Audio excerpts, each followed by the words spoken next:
Good afternoon to everyone. कैसे हो आप सब लोग? बहुत अच्छा लग रहा है कि मैं आज उसी क्लासरूम में हूँ जिस क्लास में मैंने बैठकर यहाँ यहीं फ्रंट 3-4 रो में बैठती थी और हिस्ट्री पढ़ी है मैंने यहाँ मॉडर्न मलिक सर से। और उसी क्लासरूम में आज मैं दोबारा आप लोग को मिलने आई हूँ। ये बहुत अच्छा लग रहा है मुझे। और यहाँ मैं अपनी स्ट्रेटजी जो मैंने यहाँ कोचिंग से सीखा है और जो मैंने खुद से चीज़ें और सीखी हैं, जो मैंने खुद की नीड के हिसाब से और चीज़ें कवर करी हैं, मैं आप लोगों से सब वो सभी शेयर करना चाहती हूँ। और जो भी आप लोग के डाउट्स होंगे वो आप लोग मुझसे पूछ सकते हो। और अगर मेरी थोड़ी सी भी हेल्प से आप में से कितने लोग अगर अपनी सक्सेस को पाने में, अपने गोल को अचीव करने में अगर मेरी थोड़ी सी भी हेल्प आप लोग के काम आई तो मेरा आज का यहाँ आना जो है ना ये सफल हो जाएगा। और ऐसे तो मेरे बारे में जानते होंगे सभी, लेकिन फिर भी मैं मेरा नाम निधि पटेल है और मैं फतेहपुर से हूँ और यूपी पीसीएस 2022 परीक्षा में डिप्टी कलेक्टर के पद पर मेरा चयन हुआ है। और अभी 2 सालों से मैं बेसिक शिक्षा विभाग उत्तर प्रदेश में सहायक अध्यापिका के पद पर कार्यरत हूँ। तो मेरी जर्नी जो है वो शुरू हुई 2020 में शुरू हुई, जब मैंने यहाँ पर F7 बैच में एडमिशन लिया था। तो F7 बैच में मैंने एडमिशन लिया था यहाँ, और चूंकि वो बैच मैंने लेट से ज्वाइन किया था और उसका रीज़न ये था कि 12th के बाद से मैंने अपना ग्रेजुएशन ये ECC कॉलेज से किया है, ठीक। तो उसके बाद 2016 में मेरा वो पास आउट था। उसके बाद मैंने 2 साल BTC का ट्रेनिंग किया था और उसके बाद 90 सब लोग जानते ही होंगे उसमें सुपर टेट के एग्ज़ाम्स होते हैं। तो मेरा सुपर टेट का वो एग्ज़ाम हो गया था जनवरी में 19 में।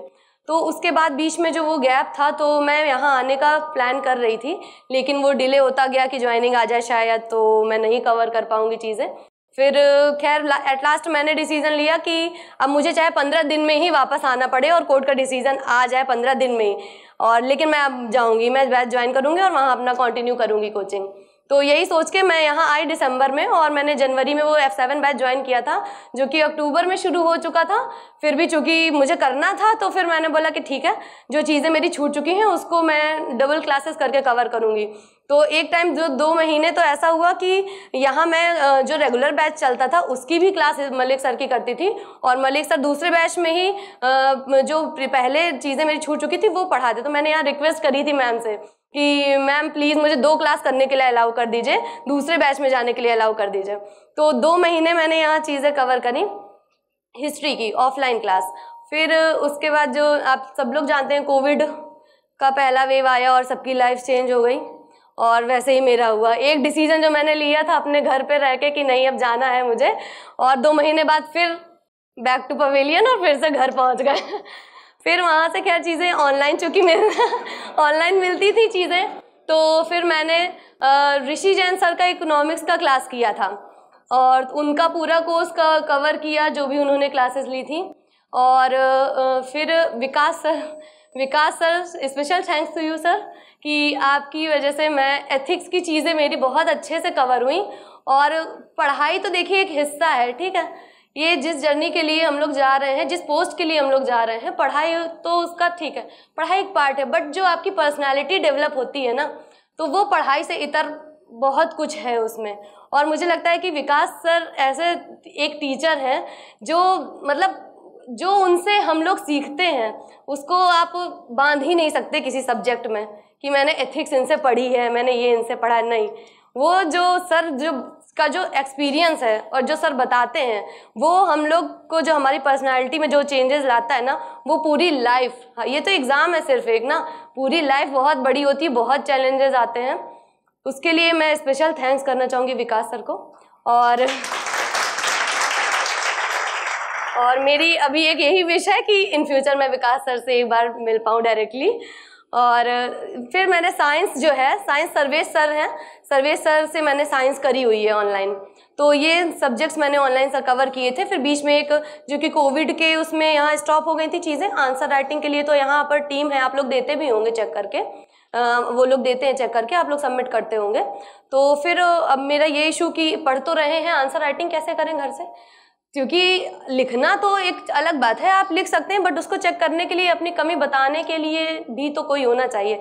बहुत अच्छा इनिशिएटिव रहा टीम दृष्टि का कि यहाँ से चीज़ें ऑनलाइन ये चीज़ शुरू हुई कि हम एक प्रोग्राम, मतलब प्रोग्राम क्या एज अ रेगुलर चलता था वो, कि आप अपना आंसर राइटिंग उसमें आंसर अपना लिख के आप उसमें भेज सकते हो। वो 500 क्वेश्चंस का था वो, तो मैंने भी उसमें बीच में मैं अपने क्वेश्चंस लिख के उसमें सेंड करती थी, यहाँ से चेक होके जाते थे। उसके बाद चीज़ें ठीक से, अच्छा प्रिपरेशन मेरा जो जितना चीज़ें यहाँ से कवर हुई बहुत अच्छा। फिर उसी साल मेरा प्री क्वालिफाई हुआ, इतनी प्रिपरेशन के बाद मेरा प्री क्वालिफाई हुआ, और अब अभी तक मैंने ऑप्शनल का नाम कहीं नहीं लिया। अब चूंकि प्री क्वालिफाई हो गया था, अब जब रिजल्ट आया तो अब ये कहानी हुई कि अब मैं ऑप्शनल क्या रखूं, ऑप्शनल तो सोचा भी नहीं था तब कुछ सोचा नहीं था, कि बस सोच ही रहे थे। एक होता है ना कि एक बार सभी लोग सोचते हैं कि एक बार बेसिक कवर हो जाए चीज़ें, हिस्ट्री हम पढ़ लें, थोड़ा सा ज्योग्राफी पढ़ लें, थोड़ी पॉलिटी पढ़ लें, एक बेसिक कवर हो जाए चीज़ें, फिर हम एक डिसीजन ले लें कि हमें क्या पढ़ने में बहुत अच्छा लग रहा है, उसको हम अपना ऑप्शनल बना लेंगे। तो ऐसा हुआ कि चीज़ें अभी मेरी पूरी कंप्लीट नहीं हुई और प्री क्वालिफाई हुआ। अब मेंस में क्या लिखना है, तो अब ऑप्शनल क्या रखूं, तो फिर मैंने सोशियोलॉजी ऑप्शनल ले लिया अपना, कि सोशियोलॉजी जो है सेकंड पेपर जनरल होता है, उसको मैं कवर कर सकती हूँ, कुछ तो लिख ही लेंगे। तो ये एक्सपीरियंस के साथ मैंने मेंस का फॉर्म फिल किया और मैं एग्ज़ाम मैंने दिया पहला मेंस का। अब जो होना था तो ये तो पहले से ही पता था, कोई आंसर राइटिंग नहीं, कोई एक्सपीरियंस नहीं था। 4 क्वेश्चंस एक पेपर में छूट जाते थे और सेंटर से निकल के मैं मतलब रोना आता था मुझको, और इसलिए नहीं कि पेपर छूट रहा है, इसलिए कि हाथ बहुत दर्द हो रहा है तो चीज़ें मतलब उसके बाद जब ठीक है मेंस ये हुआ, उसके बाद जब मैं मेंस यहाँ से मतलब पेपर कंप्लीट हुआ, फिर जाके सोचा कि अब पहले सीधे ऑप्शनल में लगना है पहले। फिर ऑप्शनल, चूँकि अब सीरियसली डिसाइड करना था कि ऑप्शनल क्या रखना है, तो फिर मैं हिंदी लिटरेचर, मुझे लगा कि हिंदी लिटरेचर, चूँकि मेरा हिंदी मीडियम से हूँ, मैं बचपन से पूरा हिंदी में ही पढ़ाई करी है, तो हिंदी मीडियम मतलब हिंदी लिटरेचर में लगा कि चीज़ें कवर हो जाएंगी। चूँकि ये भी पता था कि ज्वाइनिंग हो गई थी उसी बीच में मेरी, तो अब चूँकि जॉब के साथ इतना आपको टाइम नहीं मिल पाता है कि आप बहुत ज़्यादा चीज़ें अपना वास्ट कर सको, तो हिंदी लिटरेचर में एक तो इंटरेस्ट की तो था ही, लेकिन सेकंड चीज़ ये थी कि मेरे लिए बहुत अच्छा रहा कि चूँकि उसमें चीज़ें ऐड नहीं करनी होती हैं। आपको पता है कि हिंदी लिटरेचर कहाँ से पढ़ना है, सबको पता है कहाँ से पढ़ना है। विकास सर के नोट्स उठा लीजिए और उसको अच्छे से पढ़ जाइए 3-4 बार, और तो कवर हो जाता है वो। तो सोर्स मेरे लिए, तो सोर्स में तो मुझे डाउट नहीं था कि मैं घर रह के इस सोर्स से हिंदी लिटरेचर तो अच्छा कर सकती हूँ। तो मैंने हिंदी लिटरेचर अपना किया, मैंने मटेरियल मंगवाया उसका, बुक्स जो थी, और मैंने उसको 2-3 बार उसको ही रिवाइज किया बहुत अच्छे से, जो भी मेरा सिलेबस था। तो मैंने उसको अपने टॉपिक से, चूँकि अब जॉब के साथ मैं पहले एक चीज़ बता दूं कि जॉब के साथ जो चीज़ें मैंने अभी तक की सोची वो पीसीएस था। यूपीएससी के लिए मैंने अभी तक उस हिसाब से तैयारी में मैंने नहीं सोची, क्योंकि मुझे पता था कि जॉब के साथ मैं जितना चीज़ें कवर कर सकती हूँ, जहाँ तक कवर कर सकती हूँ, वो पीसीएस की चीज़ थी। तो मेरा जो भी ये अभी तैयारी का जो रहा है वो मेनली इधर लास्ट 1 ईयर से मेरा पीसीएस ओरिएंटेड रहा है, क्योंकि यूपीएससी के लिए फिर थोड़ा सा ज़्यादा समय चाहिए होता है, डेली की एकदम पढ़ाई चाहिए होती है। तो उसके बाद जब हिंदी लिटरेचर मैंने ऑप्शनल अपना ऑप्ट किया, फिर मैंने उसको चीज़ें कवर करी, पढ़ा, और फिर जब सेकेंड वेव आया कोविड का, तो चीज़ें धीरे धीरे, जब मैं इधर अपना तैयारी को आगे बढ़ा ही रही थी, तो सेकेंड वेव की कोविड में फिर से एक मेरी लाइफ में ट्विस्ट आया कि मेरे फादर एक्सपायर हो गए मई 2020। तो फिर वहाँ से फिर एक स्टॉप आया। और एक चीज़, मैं ये सब इसलिए नहीं बता रही हूँ कि मैं अपनी कहानी को प्रेजेंट करना चाहती हूँ, नहीं, सिर्फ इसलिए मैं ये चीज़ आप लोगों से बता रही हूँ कि सबकी लाइफ में, आप सबकी लाइफ में कुछ ना कुछ एक होगा स्ट्रगल, सबके पास प्रॉब्लम्स होंगे। मुझे नहीं लगता कि यहाँ कोई भी ऐसा इंसान होगा जिसके पास प्रॉब्लम्स ना हो, ठीक है। तो बस इसलिए ये चीज़ बता रही हूँ कि प्रॉब्लम्स बहुत आती हैं, बहुत आएंगी, बस अगर आपको एक चीज़ ये डिसाइड है कि यार मुझे ये करना है, तो फिर आपकी ब्रेक लगे, 1 साल लगे, 2 साल लगे, लेकिन आपको वो चीज़ें भूलनी नहीं है अपनी। आप आज जहाँ हो सकता है कि आप आज यहाँ क्लासरूम में बैठे हो सकता है लाइफ चेंज हो आगे, आप आज क्लासरूम में ना बैठे हो सकता है आपको कुछ मजबूरियों से घर में बैठना पड़े, लेकिन आप जिस संस्थान से जुड़े हो, मुझे ये पूरा भरोसा है कि मैं जिस यहाँ संस्थान से जुड़ी हूँ, अगर आपके फेवर की कोई भी चीज़ है और आप अगर यहाँ डिमांड करोगे उस चीज़ के लिए ना, तो वो बिल्कुल कंप्लीट होगी आपकी वो। तो बस ये है कि घर पर रह के भी आपने जो अभी तक यहाँ पढ़ाई करी है और जो आगे चीज़ें आप कवर करना चाहते हो, उनको आप क्लास में हो, आप बिल्कुल क्लास की अच्छे से आप क्लासेस करिए, यहाँ के नोट्स बनाइए। जो बस एक चीज़ ये है कि जो मुझे बहुत बाद में समझ में आई चीज़ें, तो जब लास्ट ईयर मैंने फिर से उस सिचुएशन के बाद से मैंने फिर से फरवरी में अपनी पढ़ाई कंटिन्यू करी और मुझे लगा कि जो चीज़ें मैंने शुरू करी थी 2 साल पहले उसको आगे कवर करना है। फिर मैंने फरवरी में पढ़ाई शुरू करी, फिर अपना प्री का चीज़ रिवाइज़ करी, प्री का एग्ज़ाम दिया और चूँकि प्री का एग्ज़ाम सही हुआ था तो फिर उसके बाद ये था कि अब यार मेंस का करना है, और उस 3 महीने का ही टाइम होता है मेंस में। तो चीज़ें ये हो गई कि अब मेरे पास चूँकि 1 साल का इतना गैप हो चुका था कि मेरे पास कोई नोट्स नहीं थे, मेरे खुद के मेरे कोई नोट्स नहीं थे और बिल्कुल रिवीजन बिल्कुल नहीं था कि अब आगे कैसे मैं करूँ, 3 महीने बस हैं। तो बस फिर वहाँ एक चीज़ लगी कि हाँ, आप लोग जो चीज़ें मुझे फेस करनी पड़ी हैं, मैं वो चीज़ इसलिए मुझे लगता है कि मैं इस प्लेटफॉर्म से आप लोग को ये बता पाऊँ कि जो चीज़ें मुझे बाद में लगी कि यार अगर मेरे पास बीच में टाइम होता तो मैं ये कवर करके रखती तो ये चीज़ें हो जाती। तो जो भी आप यहाँ क्लास में जो आप पढ़ते हो, जो भी आप क्लास नोट्स बनाते हो, प्लीज़ उसका सिनॉप्सिस ज़रूर बनाइए। ऐसा मत करिएगा कि जो क्लास नोट्स आपकी यहाँ से मिल रही, जो भी आप लिखते हो, ऐसा बिल्कुल मत करना कि सिर्फ उसको तैयार करते रख चलते हो और ये बोलो कि बस लास्ट में हम 3 बार रिवाइज कर लेंगे तो हो जाएगा। बस इतनी एक चीज़ है कि आपको अपना एफर्ट, जो यहाँ सर लोग एफर्ट करते हैं वो तो है, उसको तो आपको फ़ायदा मिल रहा है, आप क्लास में बैठे हो, बस उसको अपने घर जाके उसका सिनॉप्सिस ज़रूर बना लेना है कि वो चीज़ें समराइज़ हो सके कि आप अगर एक बार में बैठो तो आप 5 क्लासेस या 6 क्लासेस का रिवीजन आप उस एक क्लास के टाइम पर आप 6 क्लास रिवाइज कर लो, और वो तभी होगा जब आप घर पे अपनी मेहनत करोगे, जब आप सिनॉप्सिस बनाओगे उसका। तो एक चीज़ है। और दूसरी बात ऑप्शनल की रही बात, तो यार ऑप्शनल आप उसका भी ऑलरेडी एक शॉर्ट नोट्स बना के रखिए। जैसे हम हिंदी, आप लोगों ने अगर बहुत लोग का हिंदी यहाँ पर होगा ऑप्शनल और यूपीएससी के लिए आगे वो तैयारी करेंगे, अब इधर तो ऑप्शनल हट चुका है पीसीएस में, तो आप लोग उसका भी शॉर्ट नोट्स जरूर बना के रखिए, ठीक है। और रही प्री में, तो प्री में जो चीज़ें थी मैं पीसीएस ओरिएंटेड ही बताऊंगी, मैं कोई मिसगाइड नहीं करूंगी क्योंकि मैंने यूपीएससी का प्री नहीं दिया है। तो जो चीज़ें मैं बताऊंगी वो मेरी पीसीएस के ही हिसाब से हैं, ठीक है। तो पीसीएस का जो भी, कोई भी, अब पीसीएस हो या यूपीएससी हो, कोई अगर आप प्री का है तो एक ही स्ट्रेटेजी है उसकी, आप सिलेबस देखिए, ठीक है। सिलेबस के बाद आप पढ़ने से पहले आप प्रीवियस ईयर क्वेश्चंस लगाइए। बिल्कुल, बहुत लोग की ये सोच होती है कि थोड़ा सा पढ़ लें फिर प्रीवियस ईयर लगा लेंगे। आपको कुछ ना आए, हम कह रहे हैं आपको एक भी क्वेश्चन ना आए, फिर भी आप पेपर जरूर देख लो एक बार, उससे एक आइडिया हो जाता है ना कि कैसा क्वेश्चन पूछा जा रहा है। हम बहुत कुछ पढ़ते रहते हैं, हमने भी बहुत कुछ पढ़ा है और जो आज कुछ काम में नहीं है, बहुत टाइम वेस्ट किया है, जो कि समझ में आया कि यार इसका तो ज़रूरत ही नहीं थी ये पढ़ने की। तो बस इसके लिए ज़रूरी होता है कि आप एक बार प्रीवियस ईयर क्वेश्चन ज़रूर देख लो, फिर आप अपना, और सबसे बड़ा जो रोल रहा है ना वो टॉपर्स कॉपी। टॉपर्स कॉपी मैं ये बताऊंगी, मेरे पास जब कंटेंट की कमी थी, कुछ नहीं था मेरे पास, 3 महीने में मेरे शॉर्ट नोट्स तैयार हुए टॉपर्स की कॉपी से। जो टॉपर्स कॉपी में पढ़ती थी, मैं रवि सर की कॉपी मैंने पढ़ी, दिव्या मैम की कॉपी पढ़ी, तो इन लोग का जीएस की कॉपी भी पढ़ी, ए से हिंदी सब कुछ पढ़ा। इन लोग की पूरी जितनी दृष्टि में साइड में पढ़ी है ना कॉपी, इन दोनों लोगों की मैंने पूरी कॉपी पढ़ी वो, और उन कॉपी से मैंने नोट्स बनाए हैं अपने। कोई अच्छा पॉइंट मिल गया, जैसे कुछ टॉपिक्स रहते हैं ना कि वो श्योर हैं, वो उन पे क्वेश्चन आने ही आने हैं, गरीबी है, कुपोषण है, महिलाओं के मुद्दे हैं, बच्चों के मुद्दे हैं, तो ये सब मुद्दे हैं, तो ये हमेशा आएंगे, भले क्वेश्चन आगे पीछे कुछ भी लैंग्वेज चेंज कर गया, बट ये क्वेश्चन फिक्स रहता है कि क्वेश्चन इनमें आना ही आना है। तो बस कुछ चीज़ें हैं जो आप उसके लिए ऑलरेडी प्रिपेयर रहिए। नोट्स अपने डेटा है ना कलेक्ट करके, जो भी डेटा कहीं मिल रहा है, और वो प्लीज़ स्क्रीनशॉट वाली स्ट्रेटेजी बिल्कुल मत अपनाइएगा, वो मैंने बहुत अपनाई है, काम नहीं आती कुछ।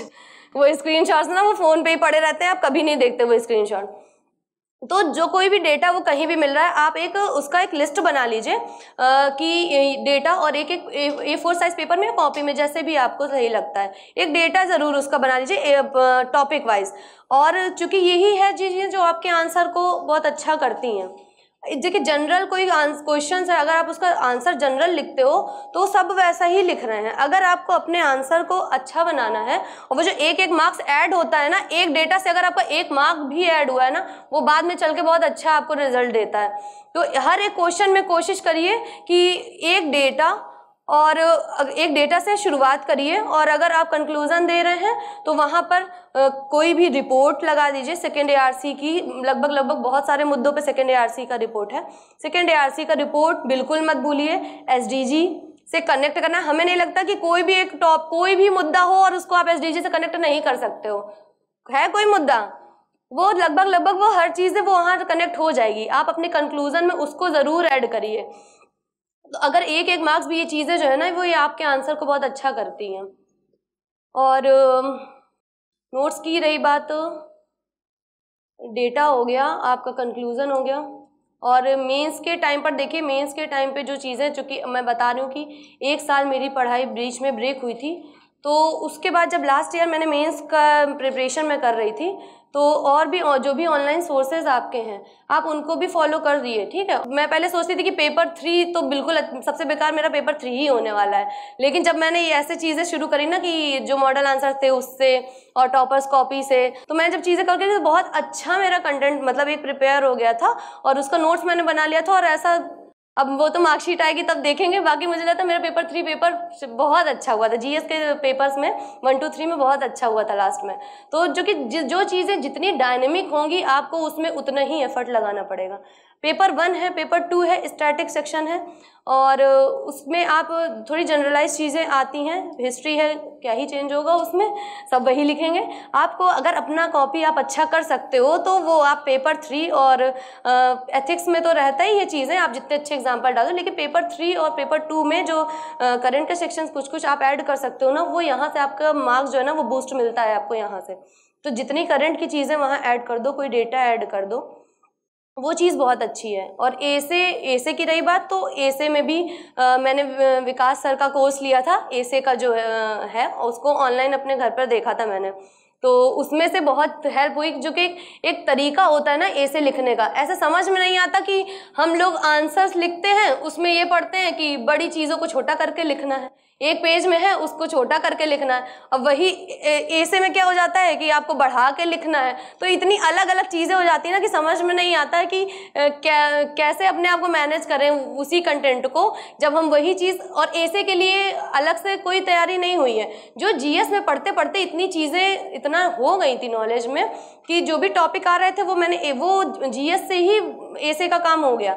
लेकिन अब जो GS में जो टॉपिक पढ़ते हैं उसको हम कंसाइज्ड वे में लिखते हैं मेंस कॉपी पर, और ऐसे में वही चीज़ ब्रॉड में है। तो जब मैं विकास सर का जो वो कोर्स लिया था ऐसे का, उसमें जो सर ने स्ट्रैटेजी बताई थी कि आपको ऐसे में आप शुरू कर रहे हो तो आप ऐसे किसी अच्छे कोटेशन से या किसी डेटा से आप शुरू करिए, और उसको ब्लैक पेन से लिखिए।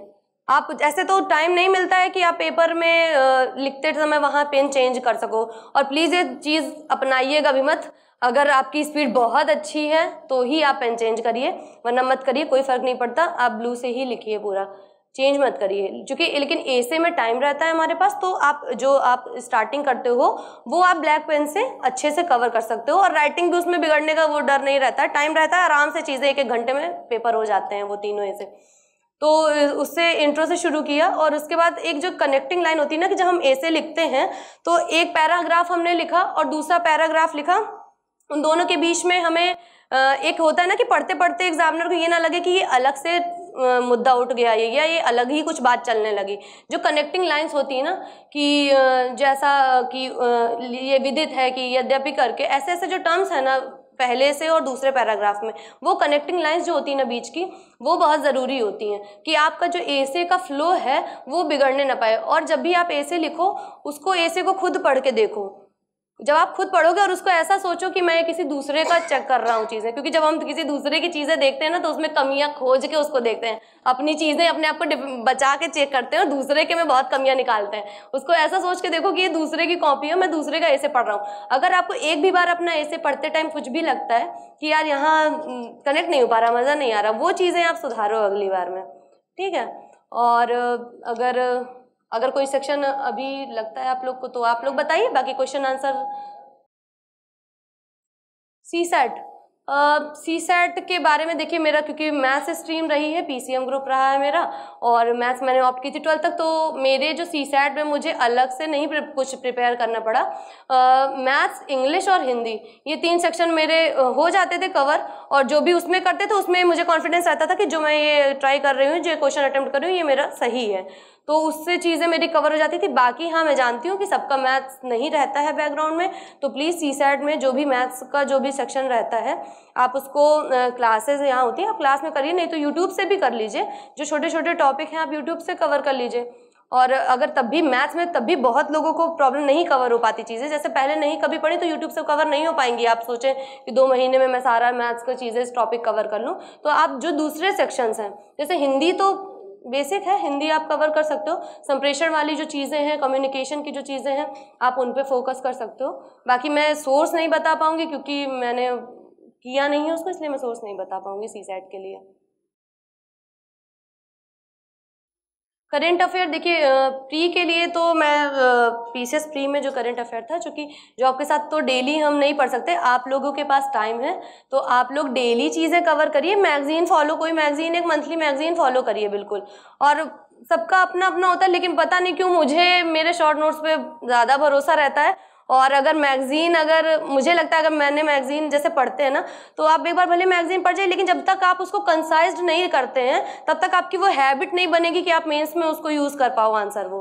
क्योंकि हम जो मैगजीन में चीज़ें पढ़ते हैं वो बहुत पूरे प्रॉपर फॉर्मेट, पूरी सेंटेंसिंग के साथ दी हुई होती है। जब आप उसका नोट्स बना लेते हो तो जब एक बार आपने नोट्स बनाया मैगजीन से, तो आपके दिमाग में वो चीज़ें सेट हो चुकी हैं कि इस पॉइंट पे ये टॉपिक थे, किसी चीज़ का फ़ायदा पूछा है या उसके ड्रॉबैक्स पूछे हैं, तो ऐसे ऐसे पॉइंट मैंने लिखे हैं अपने नोट्स में। जब आप आंसर राइटिंग करोगे ना, तो वो ये शॉर्ट नोट्स आपको वहाँ बहुत हेल्प करेगा, वो तुरंत आपके माइंड में क्लिक करेगी चीज़ कि मैंने ऐसे लिखी थी। और जब आप मैगजीन से डायरेक्टली कॉपी पर जाते हो तो मुझे नहीं लगता कि उतना बेनिफिशियल रहता है वो। बाकी सबका अपना तरीका है, आप लोग करके एक बार करके देख लीजिए। आपकी जो मंथली मैगजीन है, आप उसको एक बार मंथली मैगजीन शॉर्ट नोट्स बना के देख लीजिए उसको, और अगर आपको लगता है कि हाँ ये तरीका अच्छा है तो आप बिल्कुल फॉलो करिए। मैंने यही किया था, मेरा यही तरीका रहा है कि मैं मेरे शॉर्ट नोट्स के ऊपर मुझे भरोसा रहता था, और एग्ज़ाम के टाइम पे चाहे आपने कितना पढ़ा हो, आपके पास चाहे 10 कॉपी लिखी हो, नहीं काम आता है वो एग्जाम के टाइम पे, चूंकि इतना गैप नहीं मिलता है बिल्कुल मेंस के पेपर में। और फिर भी कितनी भी चीज़ें आप अच्छे से पढ़ो, एक बार तो ज़रूरत होती है ना कि कुछ चीज़ें हम देख लें। आज पेपर दे के आए हैं तो कल 3-4 पेपर के लिए कुछ देख लें, और वो आपको तभी, अब बुक होंगी तो आप नहीं समझ पाओगे कि मैं रिवाइज क्या करूं। करंट अफेयर की चीज़ हो चाहे जो आप मैगजीन है, तो आप उससे शॉर्ट नोट्स बना लीजिए। तो मैं एग्ज़ाम के पहले, वो 15-20 दिन पहले वो मैगजीन आती है, और लिटरली मैं उसके पहले मैं प्री के लिए कोई मैगजीन मैंने पिछली बार नहीं पढ़ी थी। सिर्फ जब प्री का एग्जाम था, जीएस कवर कर लिया था, फरवरी से जब पढ़ाई शुरू करी जीएस कवर कर लिया था, और लेकिन करंट अफेयर मैंने इतना कुछ नहीं पढ़ा था बीच में।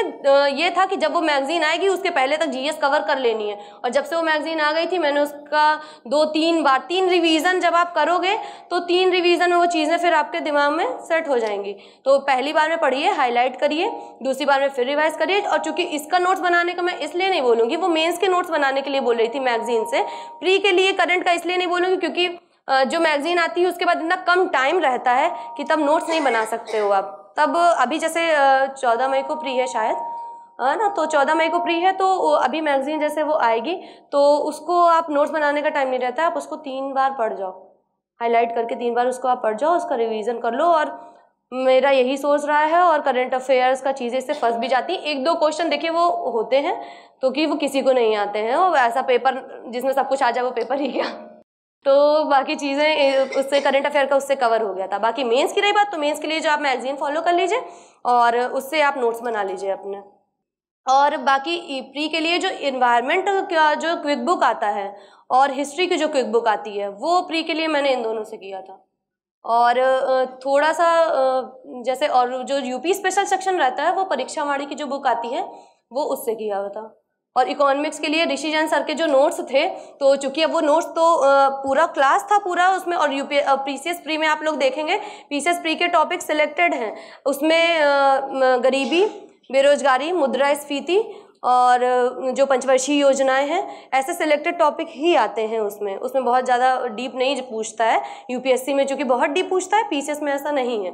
तो जो ऋषि जैन सर के नोट्स थे, मैं जब से मेरे वो नोट्स बन गए थे मैं हर बार उन्हीं को उठाऊँ प्री में, और जो मेरे टॉपिक मेरे पीसीएस के प्री के लिए जो लगते थे वो उससे रिवाइज किया है।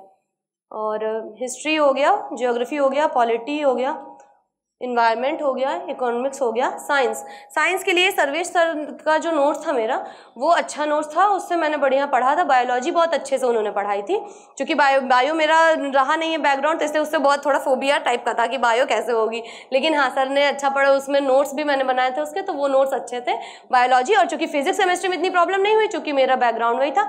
और कोई सेक्शन यूपी स्पेशल हो गया।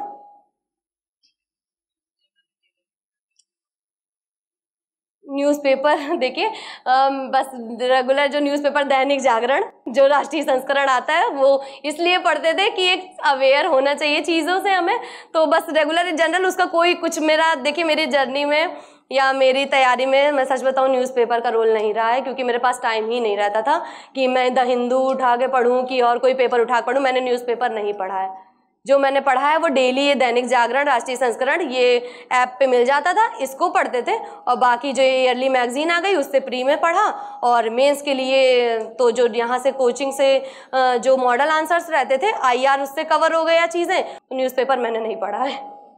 और एनसीईआरटी की रही बात, तो एनसीईआरटी भी मैंने नहीं पढ़ी है, सिर्फ क्लास 11th की।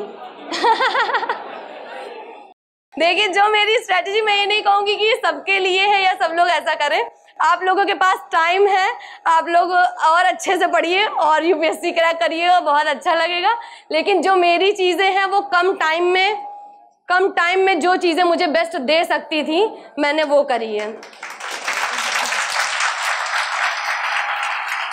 तो मैं ये नहीं कहूँगी, ये मुझे पता है मुझसे ज़्यादा बुक्स पढ़ने वाले लोग, मुझसे ज़्यादा चीज़ें कवर करने वाले लोग हैं। फिर जो दृष्टि की क्विक बुक है उससे चीज़ें पढ़ी हैं, उसी में हाईलाइट कर लेते थे, उसी से करते थे।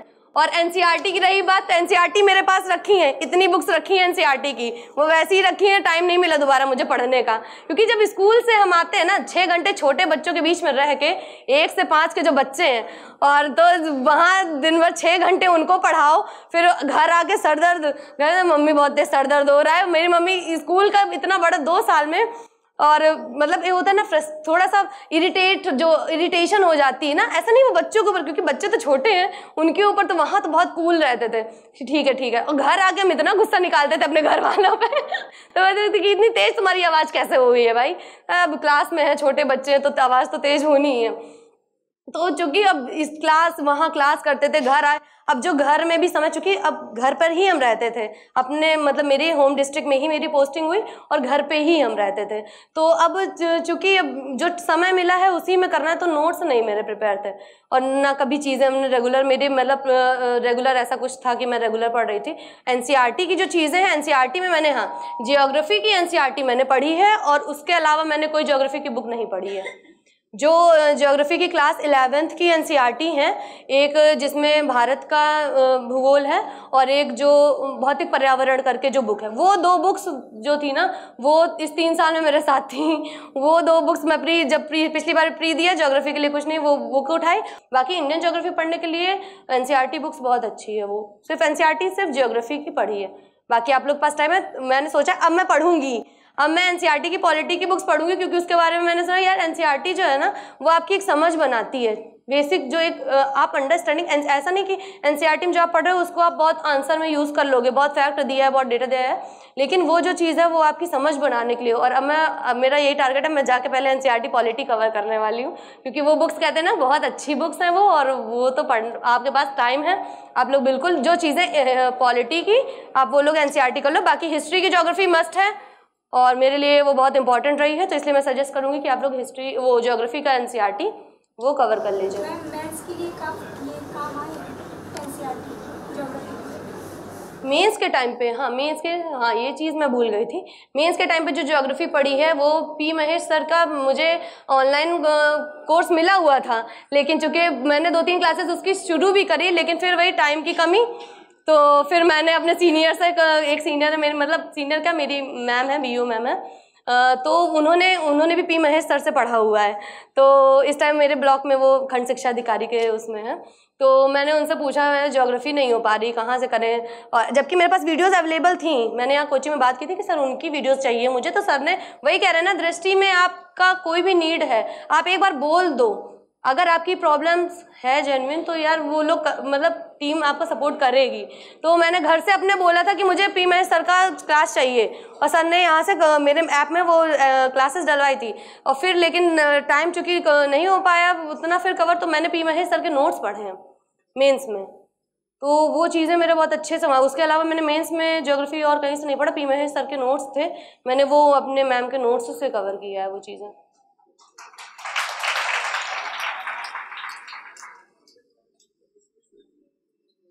एक सेकेंड, हाँ पढ़ते पढ़ते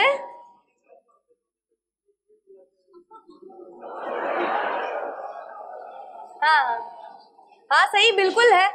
देखिए ऐसा एग्जाम नहीं है कि 2 महीने पढ़ा, 2 महीने रात दिन लगा दी जान और निकल गया पेपर, नहीं होगा। अगर आप 2 महीने जैसी एकदम नहीं रात दिन एक कर देंगे तो तीसरे महीने में ही आपकी पढ़ाई बंद हो जाएगी। बहुत पेशेंस चाहिए इसको करने के लिए। और अब इतना, अगर मैंने जो चीज़ें अपनी स्टार्टिंग में बताई, अपना जो मेरा चीज़ें मेरे साथ प्रॉब्लम्स जो हुई, तो अब इससे बड़ा मुझे लगता है कि शायद ही अपने पेरेंट में किसी को खो देना, मुझे नहीं लगता इससे बड़ा कोई प्रॉब्लम किसी की लाइफ में आ सकता है। तो कोई भी प्रॉब्लम हो, देखिए कोई प्रॉब्लम हो हर चीज़ का सल्यूशन है, लेकिन जब आप किसी अपने करीबी को खो देते हो तो तब जो आप टूटते हो और जो आप डिमोटिवेट होते हो, मुझे नहीं लगता कि इससे बड़ा डिमोटिवेशन आपको कहीं से मिलेगा। तो चीज़ें फेल्योर, तो देखिए डिमोटिवेशन कैसे होगा आदमी, आपने टेस्ट दिया, आपके मार्क्स अच्छे नहीं आए, आप डिमोटिवेट हो गए। आपने प्री दिया, प्री नहीं निकला, आप डिमोटिवेट हो गए। आपने मेंस दिया, मेंस नहीं निकला, डिमोटिवेट हो गए। तो जर्नी है, जर्नी में सफलता असफलता तो मिलेंगी ना, तो वो तो एक पार्ट है आपकी तैयारी का। तो ज़रूरी नहीं है चीज़ें आप, मेरा मतलब जहाँ से मैं यहाँ सोच के आई थी जब मैंने यहाँ एडमिशन लिया था, और जब मैंने यहाँ एडमिशन लिया बीटीसी के बाद, चूँकि मेरा बहुत मतलब सपना था कि मैं मतलब प्रिपरेशन करूँ, ऐसे क्लासरूम ज्वाइन करूँ। जब मलिक सर की मैंने पहली क्लास ली थी तब मैंने वहाँ से मैं यहाँ तब रहती थी, मैंने घर में अपनी मम्मी को कॉल करके बताया, मम्मी आज इतना अच्छा लगा मुझे कि ऐसा लगा 2016 के बाद से आज मेरी मतलब पढ़ने की तमन्ना आज पूरी हुई कि मैं क्लास में बैठ के पढ़ी। इतना अच्छा लगा।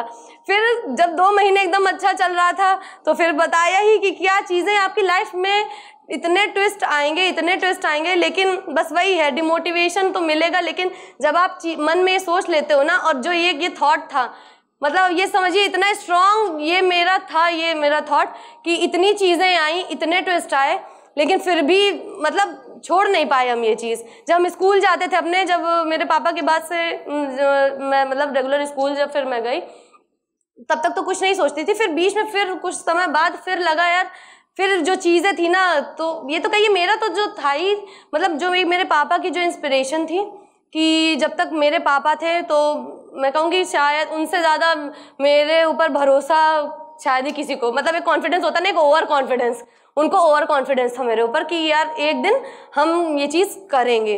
तो जब वो नहीं रहे तो उसके बाद मुझे लगा कि जिसको मेरे ऊपर सबसे ज़्यादा भरोसा था, जब वो इंसान नहीं है तो फिर मैं अब किसके लिए करूं, कौन है जो इसको मैं ये करके दिखाऊं, कौन है जो मैं उस जगह अचीव कर लूँगी, तो कौन होगा जो मेरे लिए खुश होगा। तो मैं अब नहीं हो सकती। और चूँकि इतना प्रेशर हो गया था कि एक क्षमता होती है ना दिमाग की कि आप कितना लोड ले सकते हो, तो उस टाइम में लगा कि अब इससे ज़्यादा लोड नहीं ले सकते हम। स्कूल देखो, घर में मम्मी को देखते थे, खुद को संभालते थे, तो चीज़ें लगी कि अब नहीं हो पाएंगी वहाँ से।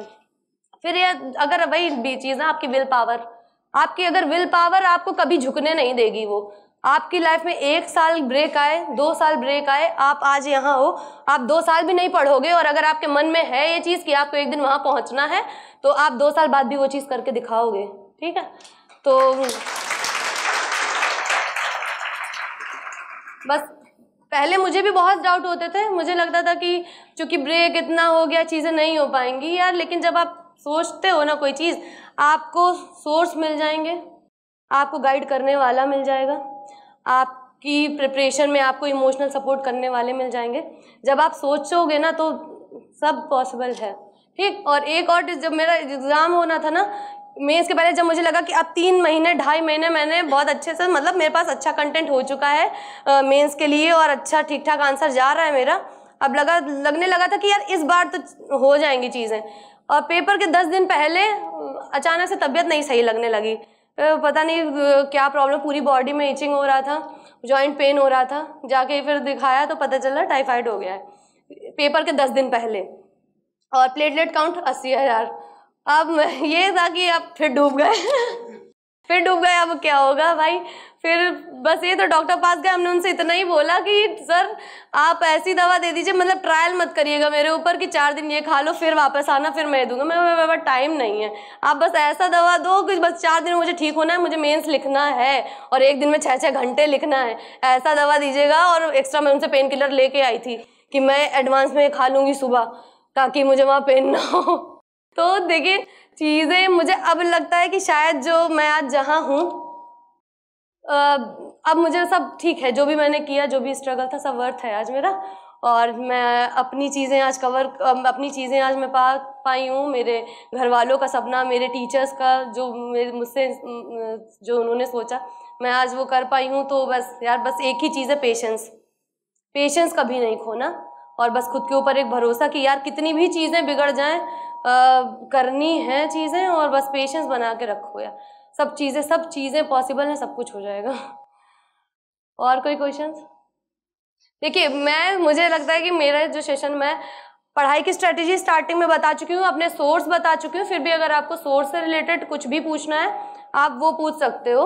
और लेकिन तब भी मुझे लगता है कि जो मेरी जर्नी में जो हिस्सा रहा है, मतलब पढ़ाई से ज़्यादा आपको इमोशनली बहुत स्ट्रांग होना पड़ेगा, तब आप इस तैयारी में आप अपना बेस्ट दे सकते हो। अगर आप पढ़ाई के साथ साथ आप इमोशनली स्ट्रांग हो, अपनी इमोशंस कंट्रोल कर सकते हो, आप अपनी चीज़ें, आपकी लाइफ में जो इम्बैलेंस आप उसको कवर कर सकते हो, तो आधी तैयारी तो आपकी पढ़ाई से होगी ना, जो आप यहाँ क्लासरूम में कर रहे हो, और आधी से ज़्यादा तैयारी आपकी ये जो आपकी पर्सनैलिटी की जो चीज़ें हमने बताई ना, अगर आप इनको, इमोशनल इंटेलिजेंस विकास सर के क्लास में बहुत सुना है ये, और कहिए तो ये चीज़ें विकास सर से जो ये चीज़ें मैंने बहुत सीखी हैं। उनकी पर्सनालिटी ऐसी ना कि वो 3 घंटे बोले, 4 घंटे बोले, लगता है हाँ ठीक है बोलते रहे सर, बस ठीक है। तो वो चीज़ें जो, मतलब एक जो पेशेंस सीखा है मैंने, और अपनी पर्सनालिटी को पहले आप डेवलप कर लीजिए।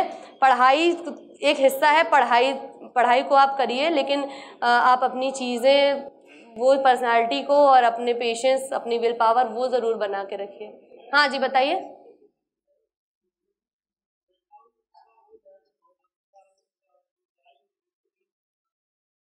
मेरी जो स्कूलिंग है वो जो शिशु मंदिर और विद्या मंदिर स्कूल्स होते हैं, मेरी स्कूलिंग वहाँ की है। 12th तक मेरी स्कूलिंग विद्या मंदिर से रही है, और मैथ साइड रहा है, और फिर यहाँ पर ECC से PCM ग्रुप से मेरा ग्रेजुएशन रहा है। तो आप समझ सकते हैं कि कहीं पर भी GS के सब्जेक्ट्स का टच नहीं था। और फिर उसके बाद जब बीच में और ब्रेक हुआ, 2 साल मैंने BTC किया, उसके बाद फिर चीज़ें शुरू हुई, तो मुझे कोई भी बैकग्राउंड, आपकी स्कूलिंग कहाँ से है या किन सब्जेक्ट से है, आप ग्रेजुएशन किन सब्जेक्ट्स में कर रहे हो, कोई फ़र्क नहीं पड़ता है। हाँ, किसी इंटरेस्ट की बात है, किसी ने BA किया हुआ है, उसके पास हिस्ट्री है, ज्योग्राफी उसने पहले से पढ़ रखी है, तो बिल्कुल उससे फ़ायदा होता होगा। लेकिन ऐसा नहीं है कि जिसका कहीं से इन सब्जेक्ट से टच नहीं रहा है तो वो अपना अच्छा नहीं कर सकता है। कोई फ़र्क नहीं पड़ता कि आप ग्रेजुएशन में क्या सब्जेक्ट लिए थे, कितने आपके मार्क्स आए थे, even high school, inter, graduation, कोई फ़र्क नहीं पड़ता। बैकग्राउंड, सब्जेक्ट कोई फर्क नहीं पड़ता, बस जो सब्जेक्ट आपको जो इसमें आने वाले हैं आप वो अच्छे से प्रिपेयर कर लीजिए। और जितना चीज़ें बाद में आप सोच के जो चीज़ें आपको यहाँ मिल रही हैं क्लासेस से, जो यहाँ कंटेंट यहाँ से मिल रहा है, बुक्स मिल रही हैं, आप उतना कवर कर लीजिए, बैकग्राउंड से कोई फर्क नहीं पड़ता। ठीक है, देखिए उसके बाद जैसे अब मैं अपना स्कूल से आती थी, 2 घंटे रेस्ट किया और उसके बाद अपना पढ़ाई शुरू करी, तो ऐसे 4-5 घंटे ही मिल पाते थे, कभी कभी एक भी नहीं मिल पाता था, कभी कभी हो सकता है ज़्यादा टाइम मिल जाए तो 6 घंटे भी मिल जाते थे, बाकी डेली 6 आवर से नहीं मिल पाए और इतनी ही मेरी पढ़ाई रही है। सब्जेक्ट का डिवाइडेशन ऐसा था कि जैसे प्री के लिए बताया, तो प्री के लिए 2 सब्जेक्ट हम लेके चलते थे, 2 सब्जेक्ट लेके, एक नहीं लेके चलते थे, क्योंकि एक सब्जेक्ट जब आप लेके चलते हो ना तो थोड़ा बोरिंग वो लगने लगता है। तो 2 सब्जेक्ट जब आप लेके चलते हो तो थोड़ी देर एक को पढ़ा और हाफ टाइम में दूसरे को पढ़ लिया, तो 2-2 वीकली टारगेट सेट करते थे, इस वीक में मेरे ये सब्जेक्ट रिवाइज होने चाहिए, तो 2 सब्जेक्ट उठाया और पूरे वीक में उसी को बस पढ़ा। और मेंस में था तो मेंस में चूंकि जैसे जैसे टेस्ट सीरीज होती थी, मेरा कोई शेड्यूल नहीं था, क्योंकि जब हम 3 महीने में, जब इतना ही मेरे पास शेड्यूल ही नहीं था कि अपना क्या 3 महीने में हम अपना शेड्यूल क्या बनाए, क्या टेस्ट सीरीज के साथ कोप अप करें। तो जब यहाँ टेस्ट सीरीज का जो शेड्यूल जब मैंने ज्वाइन किया, तो जैसा जैसा यहाँ का शेड्यूल था, इस संडे को अगर हिस्ट्री का पेपर होना है तो फिर पूरे हफ्ते हिस्ट्री पढ़ी है, साथ में ऑप्शनल, और जैसे जैसे यहाँ का टेस्ट का शेड्यूल था वैसे ही था। बाकी इन जनरल आप पढ़ाई कर रहे हो तो मेंस में भी मुझे लगता है, मेंस हो या प्री हो, 2 सब्जेक्ट लेके चलना सही रहता है, क्योंकि 2 सब्जेक्ट लेके चलने में आप थोड़ा सा ना बोरिंग नहीं फील करोगे, और एक होता है ना कि आपका थोड़ा ज़्यादा चीज़ें आप कवर कर सकते हो। आप 1 महीने एक ही सब्जेक्ट में लगे हो तो हमें उसमें कोई मास्टर्स तो करनी नहीं है, एक साथ आप पूरा एक सब्जेक्ट के बदले आप 2-2 सब्जेक्ट लेके चलो, तो वैसे मैंने मैनेज किया था अपना। और इंटरव्यू हाँ, इंटरव्यू का यहाँ पर मॉक दिया था मैंने, आप लोगों ने शायद देखा होगा, तो वो था कि उसमें उसमें चीज़ें वही ग्रेजुएशन को लेके थोड़ी सी वो हुई थी खराब, बाकी क्योंकि 2016 के बाद से गैप हो जाता है काफ़ी, तो यहाँ चूँकि मेरा लास्ट इंटरव्यू जो था मॉक, वो दृष्टि में ही था, और जब दृष्टि में मैंने यहाँ मॉक दिया ना, तो देखिए इसका भी बहुत फ़र्क पड़ता है। एक टीचर ही है जो आपको मोटिवेट कर सकता है और डिमोटिवेट कर सकता है। जो मेरा यहाँ का मॉक था, तो जब वो मैम ने मुझे बोला कि आप प्रिपेयर हो, आप परसों के उसके इंटरव्यू के लिए, और ऐसे ऐसे चीज़ें हैं, आप प्रेशर मत लो, तो वो चीज़ें, तो उसके बाद से एकदम कॉन्फिडेंट मैं हो गई थी कि हाँ देख लेंगे, अब जो भी पूछेगा देख लेंगे तो ठीक था मेरा। और बाकी चीज़ें तो देखिए अब ये भी परसेप्शन मत लेके जाइएगा कि अब जितने भी मैंने मॉक दिए हैं, लगभग हर मॉक में मेरे जॉब से चीज़ें पूछी गई थी, लेकिन वहाँ बहुत उल्टा हुआ था, वहाँ जॉब से एक क्वेश्चन नहीं पूछा गया था मुझसे।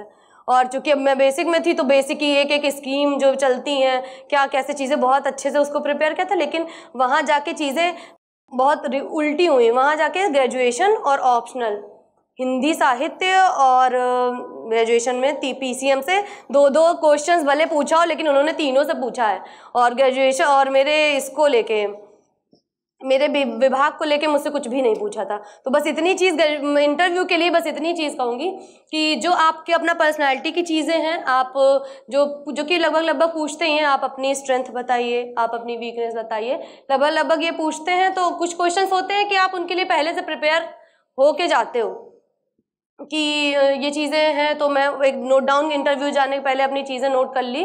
बाकी एक अभी नाम नहीं लूँगी, बट मेरा एक और भी इंटरव्यू एक कोचिंग का पड़ा हुआ है, तो वो इंटरव्यू दे के ना बहुत चीज़ें निगेटिव हो गई थी मेरे दिमाग में कि यार ऐसे अगर फाइनल इंटरव्यू ऐसा हो गया तब क्या होगा, कितने ही मार्क्स मिलेंगे मुझे।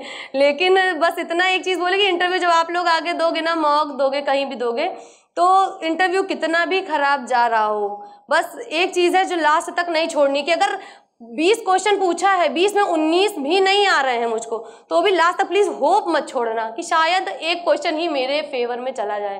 ठीक, तो पूरे इंटरव्यू बस आपको बस पॉजिटिव रहना है। वहाँ पर नहीं आ रहा है कोई बात नहीं, आप उसको आराम से सॉरी बोलकर, रिकॉल नहीं कर पा रहे हैं आप ऐसे बोल सकते हो, लेकिन आधा इंटरव्यू भी अगर आपका ख़राब जा चुका है तो उससे ये नहीं सोच लेना कि अब तो बिगड़ ही गई चीज़ें।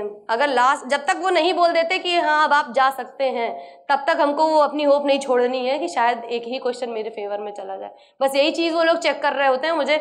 और शायद कोई भी इंटरव्यू, यूपीएससी हो, पीसीएस हो, वो इंटरव्यू में देखिए आपका नॉलेज तो चेक हो चुका है ना मेंस में। इतनी कॉपी लिख के जा रहे हैं, 20-20 क्वेश्चंस लिख के जा रहे हैं, तो नॉलेज तो वो लोग चेक कर चुके हैं ना पहले। नॉलेज चेक करने के लिए नहीं बैठे हैं वहाँ पर, सिर्फ वो ये चेक करने के लिए बैठे हैं कि आप कितना प्रेशर हैंडल कर सकते हो, बस। और कुछ नहीं है इंटरव्यू में। और किसकी रिवीजन की स्ट्रेटजी यही थी कि जो मैंने बताया कि जो मेंस में जब मैं 3 महीने की जो तैयारी में जो शॉर्ट नोट्स बनाए थे, तो उन्हीं को मल्टीपल टाइम रिवाइज करिए। और बाकी बहुत जब आप बुक से रिवाइज करते हो तो चीज़ें उतना अच्छी नहीं हो पाती हैं। तो अब मेरे तो यही रहा है कि यार जो भी है वो अपना शॉर्ट नोट्स बना लो। शॉर्ट नोट्स से चीज़ें एक बार आप शॉर्ट नोट में मेहनत करके देख लो, जो वो आपको बाद में फ़ायदा देगा ना, कि आप बाद में सोचोगे कि हाँ यार अच्छा हुआ मैंने ये काम कर लिया था। शुरुआत में लगता है ना लिखने में थोड़ा सा आलस आ जाता है कि जितनी देर में हम लिखेंगे उतनी देर में तो पूरा पढ़ जाएंगे। तो ये उस टाइम की बस चीज़ है। जब मेंस के पहले ना ये बिल्कुल काम नहीं आता है कि हम पढ़ जाएंगे। मेंस के पहले वही काम आता है जो आपके शॉर्ट नोट्स रहे होंगे। हाँ, दृष्टि के क्लास नोट्स, उसके हिस्ट्री के क्लास नोट्स और इन्वायरमेंट के, ये 2 चीज़ों के मेरे लास्ट तक मेरे उसमें था। और वही चीज़ है कि कंटेंट दृष्टि का, चूँकि मेरे पास क्या है कि मेरी थोड़ी सी प्रॉब्लम रही है टाइम मैनेजमेंट को लेके, और तो इसलिए ना मेरी चीज़ें थोड़ी सी अलग है। जिसके पास टाइम का, बहुत सारे लोग होंगे जो यहाँ भले रहे क्लास कर रहे हैं, लेकिन हो सकता है वो कोई और पार्ट टाइम जॉब कर रहे हो या यहाँ रह के कोई जॉब कर रहे हो, अपने घर पर रह रहे हो, उतना समय नहीं मिल पा रहा है। तो वो जो मेरी स्ट्रेटजी थी तो वो उनके लिए है जो बहुत कम टाइम है। बाकी यार आप लोग यहाँ रेगुलर क्लास कर रहे हो, प्लीज़ उस पर फेथ रखो, ठीक। डाउट, जो भी आप काम कर रहे हो, अगर आपको उसमें डाउट आ गया ना तो फिर वो आप अपना चीज़ें पहले वहीं ख़त्म कर चुके हैं। आप क्लास कर रहे हो, आप क्लास पे पूरा भरोसा रखो, और जो भी यहाँ से जो भी आप डेली पढ़ के जा रहे हो वही चीज़ कि उसका सिनॉप्सिस बना लो। जो भी यहाँ से नोट्स मिल रहा है, जो बुक मिल रहा है, हमें लगता है यार हिंदी मीडियम के लिए दृष्टि से अच्छा कंटेंट और इतना कहीं चीज़ें मिलेंगी। जो भी यहाँ का कंटेंट, जो एक प्रिंटेड नोट्स जो मिलता है ना, जो क्विक बुक से भी जो एक प्रिंटेड नोट्स भी मिला होगा आप लोग को, वो प्रिंटेड नोट्स बहुत अच्छे हैं। तो प्रिंटेड नोट्स अगर आपके पास टाइम है और आप यहाँ चीज़ें कर रहे हो तो आप क्लास कर लो, प्रिंटेड नोट्स कर लो, बस। इसके अलावा कहीं भी आपको अपना सोर्स ढूंढने की ज़रूरत नहीं है। जो यहाँ कर रहे हो उसी को पढ़ो, उसी का शॉर्ट नोट्स बनाओ, और उतने से चीज़ें कवर हो जाएंगी। देखिए जितना ज़्यादा आप बाहर चीज़ें खोजोगे ना, आप उतना भ्रमित हो जाओगे। जितना बाहर जाओगे इतना मटेरियल है कि आप सोच नहीं पाओगे कि इसमें से हम क्या उठाएं और क्या छोड़ें। आपके पास जो है इतना भरोसा रखिए, वो पर्याप्त है। क्लास कर रहे हो पर्याप्त है, और क्विक बुक या जो कंटेंट या प्रिंटेड नोट्स जो मिल रहा है वो पर्याप्त है। आप उस पर भरोसा रखो, उसके अलावा आपको कहीं जाने की ज़रूरत नहीं है। जितना ज़्यादा चीज़ें बाहर ढूंढोगे ना, उतना ज़्यादा कंफ्यूज होगे, उतना ज़्यादा टाइम लॉस होगा, और वो फिर कुछ फ़ायदा नहीं होता उस चीज़ का। बस आप क्लास करो और अपना जो भी यहाँ से नोट्स मिला है वो देखो, और आंसर राइटिंग जैसा कि रेगुलर यहाँ पर चेक भी होती है, आंसर राइटिंग प्लीज़ कर लो। और शुरुआत में आंसर राइटिंग में ये फोकस बिल्कुल मत करो कि मुझे 7 मिनट में ही कंप्लीट करना है। जब मैंने अपना पहला आंसर लिखा था 1 घंटा लगा था मैं लिखने में उसको लिखे हम एक लाइन सोचने में इतना टाइम लगा कि 10 मिनट में 1 लाइन सोचा, सही है ये, हाँ अब ठीक है 1 लाइन लिखा, फिर आगे सोचा, मतलब सच बता रहे 1 घंटा लगा पहला आंसर। जब हमने अपना यहाँ लिख के जो सबमिट किया था वो 1 घंटे में हमने पहला आंसर लिखा था। लेकिन ये चीज़ें मैटर नहीं करती हैं, आप बस पहले ये जान जाओ कि अच्छा आंसर लिखना कैसे है। टाइम तो वो बाद में जब प्रेशर होता है ना, वो हाथ बढ़ता है खुद, आपको उसके लिए बहुत एफर्ट करने की जरूरत नहीं। वो तो जब आप प्रैक्टिस करोगे यहाँ पर 3 घंटे की, वो ऑटोमेटिक चीज़ें आपकी कवर हो जाएंगी। लेकिन उससे पहले ये मैटर नहीं करता ना कि आपने 3 घंटे में लिख दिया है, ये मैटर नहीं है आपने 3 घंटे में क्या लिखा है, ये मैटर करता है कि 3 घंटे में आपने लिखा क्या है। लिखने को तो कुछ भी आदमी नहीं भी पढ़ा होगा तो भी कह देगा हाँ लिखना है, तो हम लिख दें, जो भी थोड़ा बहुत आ रहा है लिख दो। आप पहले आंसर राइटिंग जब कर रहे हो तो भले 1 घंटा लगे, एक अच्छा आंसर लिखना सीखो, और उसको सीखो टॉपर्स की कॉपी से। इतनी कॉपी पढ़ी है, उसका जब आप एक क्वेश्चन देखोगे कि वो टॉपर्स कैसे लिख रहे हैं, तो अपना आंसर लिखने के पहले आपको उससे बहुत आइडिया मिल जाएगा कि वो कैसा लिखते हैं। फिर उसके बाद अपना शुरू करो, और 1 घंटा लगे कोई प्रॉब्लम नहीं है। पहले अच्छा आंसर जब आप लिखने लगोगे, यहाँ से जब आपको कॉपी चेक होकर मिलेगी और अगर आपको अच्छी मार्किंग मिल रही है तो देन सेटिस्फाइड, उससे सेटिस्फाइड हो। अगर एक घंटा भी गया कोई बात नहीं, वो धीरे धीरे आपको जो टाइम है ना वो कवर हो जाएगा। वो जब आप टेस्ट सीरीज देते हो ना, यहाँ लिख के बैठ के, वो ऑटोमेटिक वो प्रेशर क्रिएट कर देता। कभी कभी भी ऐसा नहीं कि इस जर्नी में बहुत प्रेशर, कहते हैं ना कि बहुत प्रेशर लेके नहीं पढ़ना, एंजॉय करके पढ़ो चीज़ें, लेकिन कभी कभी लास्ट मोमेंट पे अगर ये प्रेशर फील नहीं होगा ना तो भी चीज़ें नहीं हो पाती हैं। वो प्रेशर चाहिए ही चाहिए। और ये कहिए कि जो 3 महीने में अगर आप प्रेशर नहीं फील करोगे ना तो नहीं हो पाएंगी चीज़ें। जो बाकी की पढ़ाई है आप उसको एंजॉय करो, खूब अच्छे से उसको पढ़ो, लेकिन जब तक आप सच में प्रेशर फील नहीं करोगे नहीं हो पाएगा लास्ट में। अभी ये तो नहीं याद है क्योंकि बहुत टाइम हो गया यहाँ जब मलिक सर हिस्ट्री की कॉपी चेक करवाई थी। बाकी अभी ये याद नहीं है मार्किंग का एग्जैक्टली कि क्या मिला था। बाकी हाँ 50% से तो अबव ही रहा होगा।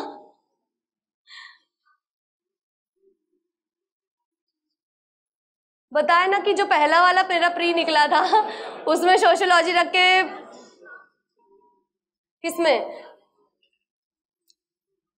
देखिए ये नहीं है हर सब जिसका, देखिए ऑप्शनल ऐसा है ना कि अगर आपको उसमें इंटरेस्ट नहीं आ रहा है तो कितना भी अच्छा हो, हिंदी लिटरेचर में भले अच्छा मार्क्स मिलता हो या मिला भी है, अगर आप सिर्फ इस प्रेशर में ले लो हिंदी लिटरेचर की हाँ मार्किंग अच्छी है, तो और इंटरेस्ट नहीं आ रहा, सबको नहीं इंटरेस्ट आता है लिटरेचर पढ़ने में, तो बिल्कुल मत लो। जिसमें अच्छा लग रहा है वो सब्जेक्ट आप लो। हिंदी लिटरेचर हमने इसलिए लिया क्योंकि मेरा नीड अलग थी, मेरी नीड, और चूंकि उसकी नीड ये थी कि हाँ मेरे पास उसका मटेरियल अवेलेबल था पढ़ने में, वो हिंदी मेरा रहा है तो मुझे हिंदी में इंटरेस्ट था, तो इसलिए मैंने हिंदी लिया है। आपको जिसमें इंटरेस्ट है आप वो ले सकते हो, और आपको बस अपना बेस्ट देना है ना, तो जिसमें आप अपना बेस्ट दे सकते हो आप वो सब्जेक्ट चूज करो। इस चीज़ पे मत जाना कि ये किसी ने लिया है तो ऐसे देख के ले लो। देखिए इस मिथ को ऐसे ही तोड़ा जा सकता है कि आप बस ये सोचो कि लिटरेचर या हो या ज्योग्राफी हो। सही बताएं मुझे ज्योग्राफी में वैसा इंटरेस्ट कभी भी नहीं आया कि उसको ऑप्शनल रख लें हम, कभी नहीं आया। तो अगर सिर्फ इसलिए कि ज्योग्राफी में अच्छा मार्क्स मिला है किसी को और सिर्फ इसलिए हमने अपना ऑप्शनल ज्योग्राफी रख लिया होता ना तो शायद पता नहीं क्या ही चीज़ें होती। तो ये मिथ ऐसे ही तोड़ा जा सकता है कि कितना भी किसी का मार्क्स आ रहा हो, हमें इंटरेस्ट नहीं है तो हम नहीं लेंगे, बस। Thank you. और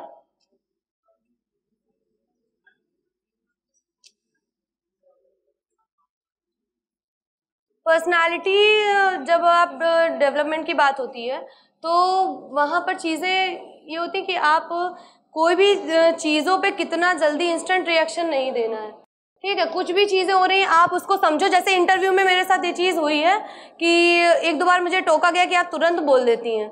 तो कोई भी चीज़ हो, क्लास में हो, आपकी सोसाइटी में हो, आपके घर में हो, कहीं भी हो, चीज़ें समझने का जो एक तरीका होता है, बस आप उसको थोड़ा सा होल्ड करिए, चीज़ें उसको समझिए, देन रिएक्ट। और बस पेशेंस और अपने ऊपर जो आप सबसे अच्छा, जो आप अपने ऊपर कॉन्फिडेंस रखते हो, सबसे ज़्यादा पर्सनालिटी को वही इन्हेंस करती। अगर आप ये सोच लो कि मेरे अंदर यही कमियां हैं और मुझसे नहीं होगा, तो आप कभी अच्छा नहीं कर सकते। पढ़ाई हो, कोई भी चीज़ हो, तो बस चीज़ें ये है कि हाँ मेरे अंदर ये कमियां हैं लेकिन मैं इस पे काम करूँगी या करूँगा तो ये चीज़ें हो जाएंगी कवर। तो बस आपकी पर्सनैलिटी वहीं से, उसी दिन से आपका पर्सनैलिटी में आपको ग्रो दिखेगा। हैंड राइटिंग का मुझे लगता है हाँ इतना रोल है कि हाँ आप ऐसा मत लिखो कि समझ ही ना आए सामने वाले को। तो चीज़ें इतना कर ले जाओ या कि मतलब अगर आप इतना हैबिट बनो कि बहुत जल्दी भी अगर आपको लिखना पड़े तो चीज़ें इतना हो कि हाँ समझ में आ रही हैं। इससे ज़्यादा मुझे लगता है कि किसी का हैंड राइटिंग देख के वहाँ नंबर मिलता है। अगर आप एक डेटा ऐड कर दोगे तो बिल्कुल आपको +1 मिलेगा, लेकिन ये नहीं कि हाँ बहुत सुंदर लिखा है और डेटा नहीं पड़ा है कुछ, या कुछ कोई ऐसा फैक्ट नहीं जो आपके आंसर को अच्छा कर रहा है तो उससे कोई मार्क्स नहीं देता। देखिए वो लोग एग्जामिनर इतने एक्सपीरियंस्ड हैं, वो राइटिंग के ऊपर तो आपको जज नहीं करने वाले हैं। बस हाँ चीज़ें इतनी भी, जिसकी भी बहुत थोड़ी गंदी राइटिंग हो तो थोड़ा सा भाई उस पर काम कर लो, उसको इतना कर लो कि अगर आप सोच लो कि 5 मिनट में हमें ये लिखना है तो भले एक स्ट्रेंजर किसी को बोल दो कि तुम ये चीज़ बोलो, मैं 5 मिनट में इसको लिखूंगा। एक वर्ड लिमिट सेट कर लो और उससे बुलवा लो और अपना उसको खूब तेज लिखने का कोशिश करो। कुछ भी हो, पढ़ाई से संबंधित बात नहीं, पेपर उठा लो, कुछ भी बोल दो, तुम बोलना मैं लिखूंगा। उसको देखो यार 5 मिनट में आपकी राइटिंग कैसी जा रही है। हाँ, अगर वो राइटिंग में इतना है कि हाँ वो चीज़ें पढ़ने में आ रही हैं तो कोई इशू नहीं है, और आपको उसमें सुंदरता या अपने अक्षर और अच्छे बनाने की उतना ज़रूरत नहीं। बाकी हाँ, ऐसे में अगर आप जितना अच्छा लिख सकते हो, क्योंकि ऐसे में ये प्रेशर नहीं होता है कि आपका पेपर छूट जाएगा। आप अपनी राइटिंग का प्रदर्शन ऐसे और हिंदी में बहुत अच्छे से कर सकते हो, क्योंकि एक रहता है ना, ऐसे में टाइम भी है हमारे पास और हमारे पास मैटर भी होता है बढ़िया से। तो ऐसे में अगर जितना अच्छा कोशिश करो कि ऐसे को खूब अच्छा से लिखो और उसमें कटिंग ना हो, कोशिश करो बिल्कुल कटिंग ना हो। समय इतना अच्छे से रहता है, अगर आप प्रैक्टिस कर लोगे तो आपका ऐसे, अगर मीडियम राइटिंग भी है ना किसी की और साफ सुथरा अगर लिखा है तो एक कॉपी जब एग्जामिनर खोलेगा ना तो उसका जो इम्पैक्ट जाता है तो वो बहुत अच्छा रहता है वो। और वही चीज़ अगर ऐसे में भी अगर अच्छा नहीं हो पा रहा है तो रहता है ना कि यार ऐसे में भी इतना टाइम होने के बावजूद ऐसा रिएक्शन दिख रहा है, तो आप ऐसे, हिंदी, एथिक्स, इन चीज़ों, जो बाकी के ऑप्शनल के अलावा इन चीज़ों से आप अपनी मार्किंग इतनी बहुत अच्छी खींच सकते हो यहाँ से। क्योंकि देखिए GS 1 में भी स्टैटिक चीज़ें हैं, लेकिन GS 3 जो है वो बहुत डायनेमिक है। हमको उसमें नहीं पता कि उसमें क्या ही क्वेश्चन आ जाएगा, तो कभी कभी चीज़ें ऐसा क्वेश्चन उसमें आ जाएगा कि हमने कहीं पढ़ा ही नहीं है वो, तो हम लिखें क्या उसमें। लेकिन जैसा कि ऐसे है और एथिक्स का पेपर है और हिंदी का है, तो इसमें आप बहुत अच्छा कर सकते हो। मतलब अगर ये बात सही, हमने भी ये चीज़ कहीं सुनी थी कि अगर हिंदी मीडियम वालों को अगर आगे निकलना है या फिर हमको उनके उसमें कम्पीट करना है तो थोड़ा सा ना इन 3 चीज़ पे अगर हम फोकस कर लेंगे, अगर हमने इसमें हम आगे उनको कवर कर सकते हैं तो वो यही चीज़ें हैं, आप यहाँ से कवर अच्छा कर सकते हो। मैंने शॉर्ट नोट बनाए हैं क्योंकि शॉर्ट नोट बनाते समय लगता है कि ये भी इम्पोर्टेंट है। हाँ, लॉन्ग ही हो जाता है, इससे बनाए। शॉर्ट नोट्स का देखिए, अब वो ऐसे बताने में तो नहीं समझ में आएगा कि कैसे मैंने बनाए थे। बाकी जो मेरे नोट्स थे GS 1, 2, 3 के, और जो ऑप्शनल के मेरे नोट्स थे, तो मैं कोचिंग में यहाँ सर लोग को वो उसका पिक सेंड कर दूंगी, वो लोग ग्रुप में डाल देंगे। तो इनकेस आपको उससे अगर हेल्प मिल पाती है तो अच्छा है। तो ऐसे बताने में नहीं समझ में आएगा, मैं सर को बोल के जो मेरे नोट्स थे और ऑप्शनल दोनों का नोट्स मैं उनको पिक भेज दूंगी। और जैसे एक रहता है ना कि जैसे ऑप्शनल भी जिसका है या नहीं भी है, तो जब वो आप उससे नोट्स से जब मेरे नोट्स में देखोगे तो उससे आपको समझ में आएगी कि वही चीज़ें जो नोट्स में 3 पेज में लिखी हैं, वही चीज़ें मेरे A4 साइज़ के पेपर में 1/4 में लिखी हैं।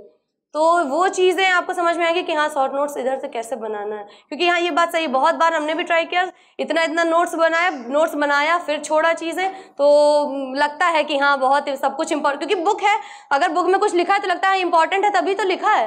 तो चीज़ें हाँ ये प्रॉब्लम करती हैं, और उसके लिए मैं यही बोलूँगी कि मैं अपने नोट्स शेयर कर दूँगी यहाँ कोचिंग में, वो आप लोग को ग्रुप में मिल जाएंगे, तो आप उससे देख लेना। इसका फ्लो चार्ट, हाँ मैं अपनी कुछ कॉपी शेयर कर दूंगी, क्योंकि देखिए मेरा ये नहीं रहा कि मैं पैराग्राफ में मैं नहीं लिखती थी। जो स्टार्टिंग के 10 क्वेश्चंस होते हैं वो इतने टाइम कम होता है, वर्ड लिमिट इतनी कम होती है कि आप उसमें पैराग्राफ में अगर लिखने चलोगे ना तो आप अपना दिखा ही नहीं पाओगे अपना उसमें कि आप क्या लिखना चाहते हैं। इंट्रोडक्शन ही अच्छे से देने लगे तो आधे वर्ड्स तो उसी में खत्म हो गए। तो जो स्टार्टिंग के 10 क्वेश्चंस रहते हैं उसमें मैं पूरा मतलब पैराग्राफ और चार्ट यही वाला फॉर्मेट मैंने यूज़ किया है स्टार्टिंग के 10 क्वेश्चंस में। और जब लॉन्ग आंसर में जब थे तो वहां पर कुछ पैराग्राफ और कुछ पोर्शन, बाकी स्टार्टिंग में प्लीज पैराग्राफ बिल्कुल फॉलो मत करना, वहां चीजें आप पैराग्राफ में ही खत्म हो जाएगा, आप मेन मुद्दे पे आ ही नहीं पाओगे वहां पे। तो ये चीज़ है कि चार्ट का, फ्लो चार्ट का बहुत यूज़ है। आप देखो, आप खुद भी देख लो, अगर कहीं डायग्राम बना है तो वो आपको पढ़ने में ज़्यादा अच्छा लगता है या पैराग्राफ, तो बस वही चीज़ है। वो भी है, उनको भी इतनी कॉपीज होती है, पढ़ते पढ़ते वो बोर हो जाते होंगे। जब तक उनको ऐसे कॉपी खोली और एक नई चीज़ें अगर जितनी इजी वे में आप सामने वाले को दे रहे हो उतना अच्छा है, तो वो उतना इजी वे में तो चार्ट और पैराग्राफ में ही समझ में आएगा। हाँ बिल्कुल, लॉन्ग आंसर में ये गलती मत करना, क्योंकि वहाँ वर्ड लिमिट अगर आप कम कर दिए तो वो आप 3 पेज रहते हैं। तो लॉन्ग आंसर में आप पैराग्राफ और बीच बीच में चार्ट भी यूज़ कर सकते हो, लेकिन जो स्टार्टिंग के 10 क्वेश्चन है वहाँ पर मेन फोकस रखो कि आप जितना पॉइंट फॉर्मेट में, जितना चार्ट में बना सको उतना अच्छा है वहाँ पर।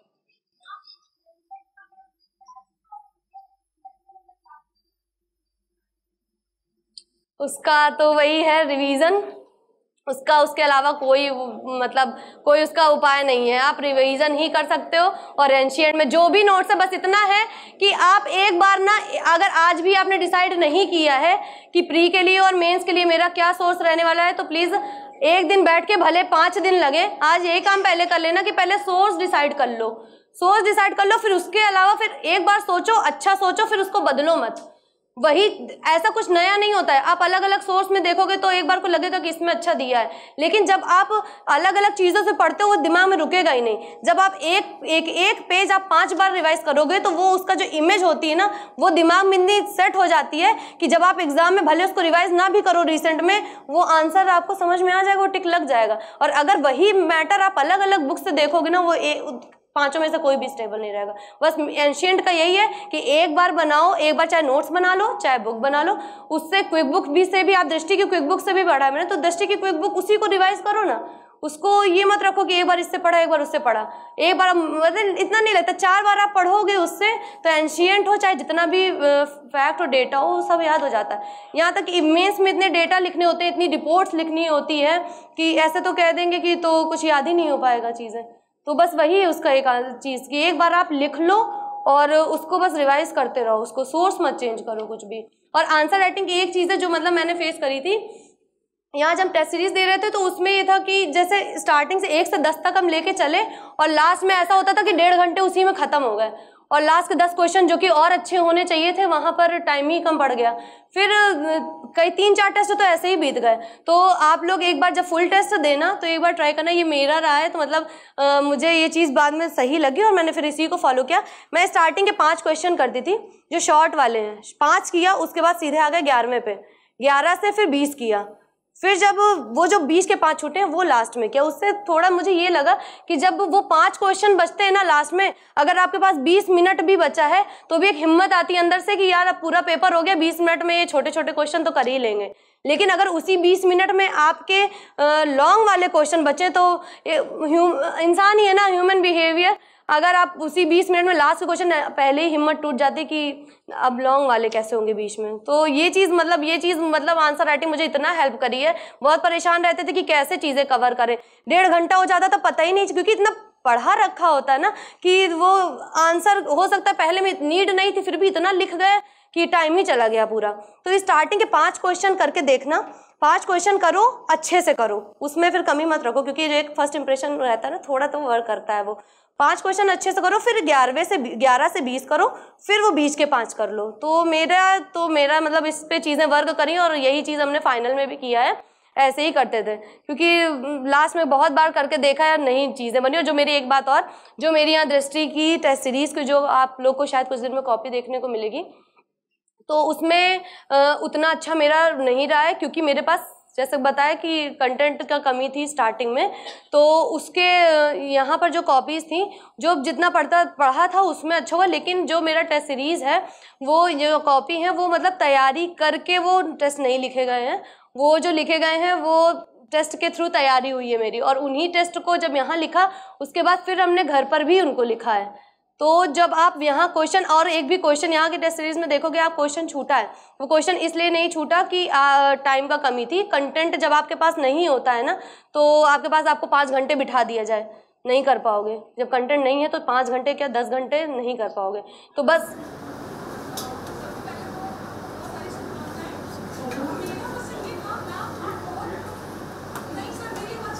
हाँ सुनाई दे रहा है सर।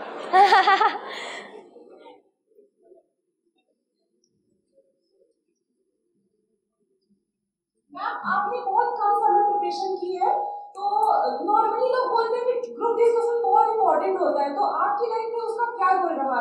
और जो आंसर राइटिंग अपन करते हैं उसमें भूमिका उसका थोड़ा सा बताइए कि मतलब जैसे आपने एग्जाम टेस्ट सीरीज तो आपने लगाई है, इतना प्रेशर पड़ता है माइंड पे तो चीजें हट भी जाती है, क्योंकि प्रेशर अगर 20% करना भी है तो नहीं हो पाता। तो आपने उस प्रेशर को कैसे मैनेज किया, वो चीज पहले इंट्रो वाली बात बता देते हैं। आंसर राइटिंग में जो इंट्रो का सेक्शन रहता है, इंट्रो में यहाँ ये रहता है कि ब्लैंक हो, जब हम क्वेश्चन लिखने चलते हैं तो हम ब्लैंक हो जाते हैं कि हम क्या लिखें यहाँ पर 2 लाइन में। तो जो कि पूरा आंसर का आपको समराइज करना होता है, तो बस यही बोलेंगे कि वो प्रैक्टिस से आती चीज़ें, और कुछ टॉपिक जो प्री डिसाइडेड हैं कि वो आने ही हैं, महिलाओं की चीज़ हो, वही कुपोषण, भुखमरी या कौशल, बेरोजगारी, इन सबको चीज़ें आप सेट कर लो उन पे कि भूमिका आएगी। तो क्वेश्चन का थोड़ा सा फॉर्मेट ही चेंज, क्वेश्चन पूछने का तरीका चेंज होता है, बाकी टॉपिक तो सेम है ना। अगर बेरोजगारी पे आया है तो दिमाग में सेट कर लो कि बेरोजगारी पे कोई भी क्वेश्चन हो, हमें शुरुआत इसी से करनी है। तो बस कुछ कुछ चीज़ें थी जो याद ही रखी थी वो दिमाग में, फिर कोई भी क्वेश्चन आया हो, कोई टेस्ट सीरीज हो, वहाँ भी हो, जो मेरे अब तो कॉपी वो तो वहीं रहती, नहीं तो जो हमने यहाँ लिखा है, जो इंट्रो, जो एक लाइन यहाँ लिखी है, अगर वो क्वेश्चन वहाँ आया तो एक लाइन, वो ही लाइन वहाँ भी लिखी है। तो एक चीज़ें ना कम टाइम में यही है कि आप चीज़ें लिख लो, और कोई भी क्वेश्चन उसमें किस भी तरह से पूछे, इंट्रो तो वही लिखोगे ना आप, मेन बॉडी तो आप क्वेश्चन की नीड डिमांड से चेंज करते हो। इंट्रो तो अगर बेरोजगारी पे कुछ पूछा तो इंट्रो तो वही रहने वाला है ना। तो कुछ कुछ चीज़ें आप डिसाइड कर लो पहले से कि इसमें क्वेश्चन आएगा तो ऐसे ही लिखना और डेटा से ही शुरू करना है। बाकी रही ऐसे जनरल क्वेश्चन जैसे हिस्ट्री वगैरह में रहते हैं तो वो उसके लिए आप उसके लिए प्रैक्टिस ही कर सकते हो। बस अपने आप को इतना मान लो कि यार 2 चीज़ें 2 लाइन में 3 लाइन में हम लिख सकें, तो इंट्रो में तो इतना ही है। आप अगर जहाँ स्टैटिक से शुरू कर सकते हो वहाँ उससे, नहीं तो करंट से चीज़ें। और रही ग्रुप डिस्कशन की बात, तो देखिए हमने यहाँ ऑफलाइन क्लास जब करी थी तो सिर्फ 2-3 महीने ऑफलाइन क्लास की थी। 3 महीने में इंसान उतना किसी को जान नहीं पाता है। मेरे यहाँ के मतलब क्लासरूम के मेरे फ्रेंड्स नहीं हैं कोई भी, बस आते थे, क्लास किया और चले गए। अगल बगल में 1-2 यहाँ पर थी लड़कियाँ, तो उनसे बात हो जाती थी। बाकी ऐसा टच में बहुत नहीं रहा कि यहाँ से मेरा ग्रुप डिस्कशन हुआ। घर पर भी जब रहे तो ये समझिए कि मेरे स्कूल फ्रेंड्स में किसी ने प्रिपरेशन नहीं करी, मेरे कॉलेज फ्रेंड में कोई प्रिपरेशन नहीं कर रहा, मेरा कोई सर्कल नहीं रहा है। तो मतलब लेकिन ऐसा नहीं है कि इस चीज़ की मुझे कमी खलती थी। बहुत बार लगा कि काश कोई 1 या 2 लोग होते जिससे मैं अपनी चीज़ें डिस्कस कर पाती या बता पाती यार कि हाँ ये मेरा आंसर चेक कर लो। या डिस्कशन से प्री में बहुत रोल रहता है कि आप अगर 2 बार किसी से वो बात कर लो ना, तो इतने फैक्ट रहते हैं प्री में कि वो ऑटोमेटिक याद हो जाते हैं। तो ग्रुप डिस्कशन का हाँ रोल है। बाकी अगर आप नहीं भी कर पाते हो तो भी इशू नहीं है, आप अपने से चीज़ें रिवाइज करो। मैं नहीं कर पाती थी कोई डिस्कशन, तो मैंने चीज़ें प्री के लिए छोटे छोटे नोट्स में अपने रूम पे चिपका के रखी थी कि यही मेरा डिस्कशन इसी से होगा, और इसी को आते जाते उसी पे देखते थे तो उससे चीज़ें याद हो गई थी। बाकी ऐसा डिस्कशन पे नहीं। एक मेरी फ्रेंड मेरे से जूनियर थी, हाँ उससे मेरा अभी 2 साल पहले उससे कांटेक्ट हुआ था, उससे थोड़ा चीज़ें डिस्कस करते थे। बाकी ऐसा नहीं रेगुलर कोई मेरा ग्रुप नहीं था जिससे डिस्कशन हुआ हो मेरा। प्रयागराज की दृष्टि शाखा से हिंदी मीडियम में तैयारी करने वाले सभी बच्चों की तरफ से आपको ढेर सारी शुभकामनाएं। Thank you so much. जो हिंदी मीडियम और इंग्लिश मीडियम के बीच एक सेतु था कि सब्जेक्ट में इंग्लिश मीडियम और हिंदी मीडियम के लिए डाइवर्सन रहता है, लेकिन इस बार के यूपी पीसीएस के रिजल्ट ने यह साबित कर दिया कि मीडियम कोई डिसाइड नहीं करता है। हाँ बिल्कुल।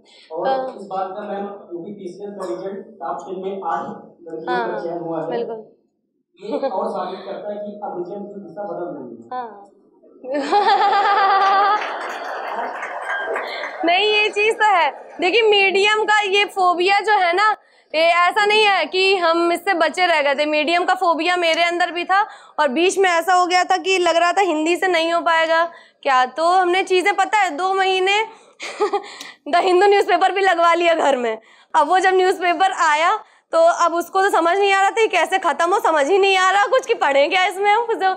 तो बस चीज़ें उससे बीच में ऐसा था कि मतलब ये भी दिमाग में आ गया था कि एक बार को मीडियम चेंज कर लें। शायद ऐसा ना हो कि हम 3 साल इसमें लगे और लास्ट में रिजल्ट ही ना आया तो क्या फ़ायदा। उससे अच्छा 1 साल भले डिले हो लेकिन हम मीडियम चेंज कर लेते हैं अपना। लेकिन ऐसा बिल्कुल नहीं सोचना, हम अपना बता रहे हैं। चीज़ें ऐसा नहीं कि इंग्लिश में समझ में आती हैं, आप लोग को भी सबको आती होंगी, लेकिन जो एक आपका बेसिक जो एक थिंकिंग है ना, तो अगर वो हिंदी में है, मेरी बेसिक जो हम सोचते हैं वो मेरा हिंदी है। हम कितना भी इंग्लिश पढ़ लें, अगर भले राइटिंग अगर कर रहे हैं वो थॉट्स वो हिंदी में ही आएगा। हमने कोशिश करी, हमने 3 से 4 महीने हमने इंग्लिश का पूरा टेलीग्राम पे हमें कुछ वीडियोस मिल गई थी, पूरी ज्योग्राफी हमने इंग्लिश में पढ़ी है, नोट्स भी मेरे पास रखे हैं उसके। तो और फिर बीच में बहुत कोशिश करी, न्यूज़पेपर एनालिसिस भी देखने लगे थे यूट्यूब पे, बहुत टाइम तो इसी में गया। फिर समझ में आया कि नहीं, जो मेरा देखो जो आपका बेसिक जो आपके अंदर क्वालिटी है या जो आपका बेसिक जो नेचर है वो नहीं चेंज करना है। तो ये चीज़ हमको इससे समझ में गया, अगर मेरा थॉट प्रोसेस हिंदी में है तो वो हिंदी ही रहने दो। उसको किसी के बोलने पे या किसी रिजल्ट से उसको अपने आप को लो फील मत करो कि यार इंग्लिश का रिजल्ट अच्छा आ रहा है और हिंदी में नहीं कर सकते। हिंदी में भी उतनी चीज़ें, और ये चीज़ आंसर राइटिंग वाली जो टॉपर्स कॉपी ना, ये मैंने इंग्लिश मीडियम वाले की भी देखी है। तो ये अच्छा, लेकिन हाँ ये बात सही है कि जैसा फॉर्मेटिंग वो लोग करते हैं ना इंग्लिश मीडियम कॉपी, आप देखो एक लिखने का जो एक तरीका होता है वो बहुत अच्छा रहता है उनका, फॉर्म जैसे वो लोग स्ट्रक्चरिंग बनाते हैं वो करते हैं, वो चीज़ वहाँ से सीखी है जो इंग्लिश में। सीखो हर जगह से, सीखो हर जगह से, लेकिन हर चीज़ को एकदम अंधाधुंध फॉलो नहीं कर रहा है। आप जिसमें सहज हो आप वही चीज़ करो। आपको प्रेशर में बिठा दिया गया है कि ये क्वेश्चन आपको इंग्लिश में लिखना है, नहीं लिख पाओगे। हिंदी में वही चीज़ है वो अच्छी कर लोगे। तो मीडियम का रोल नहीं है और मुझे नहीं लगता ना फिर आगे ना आज है ना कभी रहेगा। नहीं मैम, जो परिवेश है वो बहुत कुछ डिसाइड करता है, क्योंकि लोग अंदाज में अंदाज़ा लगा के बोल देते हैं कि यूपीएससी हिंदी मीडियम की बस से बाहर है। हाँ बिल्कुल, क्योंकि रिजल्ट भी थोड़ा सा मिलता है, लेकिन उसका भी ये है कि प्री में ही उतने लोग नहीं होते हैं, क्योंकि फाइनल रिजल्ट तो मेन से देखते हैं लोग कि नहीं है। बाकी ऐसा मीडियम का इशू नहीं है। सबसे बड़ी इंस्पिरेशन तो रवि सर रहे हैं, तो रवि सर का जैसा रहा यार उनको देख के तो ये डाउट नहीं होना चाहिए, और हम भी उन्हीं से इंस्पायर हुए थे। जब उनका रैंक आया लास्ट टाइम पर तो उनको लगा यार ये हिंदी मीडियम से ये कर सकते हैं यूपीएससी में, तो कोई भी कर सकता है। और बस उनकी चीज़ें, हाँ लेकिन उनकी चीज़ें हमने बहुत फॉलो करी हैं। उनका जो भी इंटरव्यू रहा है, सेमिनार रहा हो, कॉपी जो रही है वो बहुत अच्छा था। हिंदी लिटरेचर में एक टॉपिक था तो वो उसको पूरा पैराग्राफ में लिखा था नोट्स में, और फिर ऐसा आया कि वो क्वेश्चन उनकी कॉपी पे मिल गया हमें रवि सर की, और इतना अच्छे से वो लिखा हुआ था कि उसी पैराग्राफ को उन्होंने पॉइंट में डिवाइड करके इतने अच्छे से लिखा। तो लगा कि यार अपनी क्रिएटिविटी यहाँ चाहिए। आप अपना दिमाग मतलब बाकी चीज़ें सीखो, लेकिन ये सीखो कि हाँ हमको अपना आंसर और अच्छा कैसे करते हैं। ये तो शायद रवि सर को शायद किसी ने नहीं बताया होगा, ये उनका दिमाग, उनकी ये क्रिएटिविटी थी। तो जो आप अपने से चीज़ें कर सकते हो अच्छी, वो आप अपने से करो, बाकी आप फॉलो करो सबको। बिल्कुल।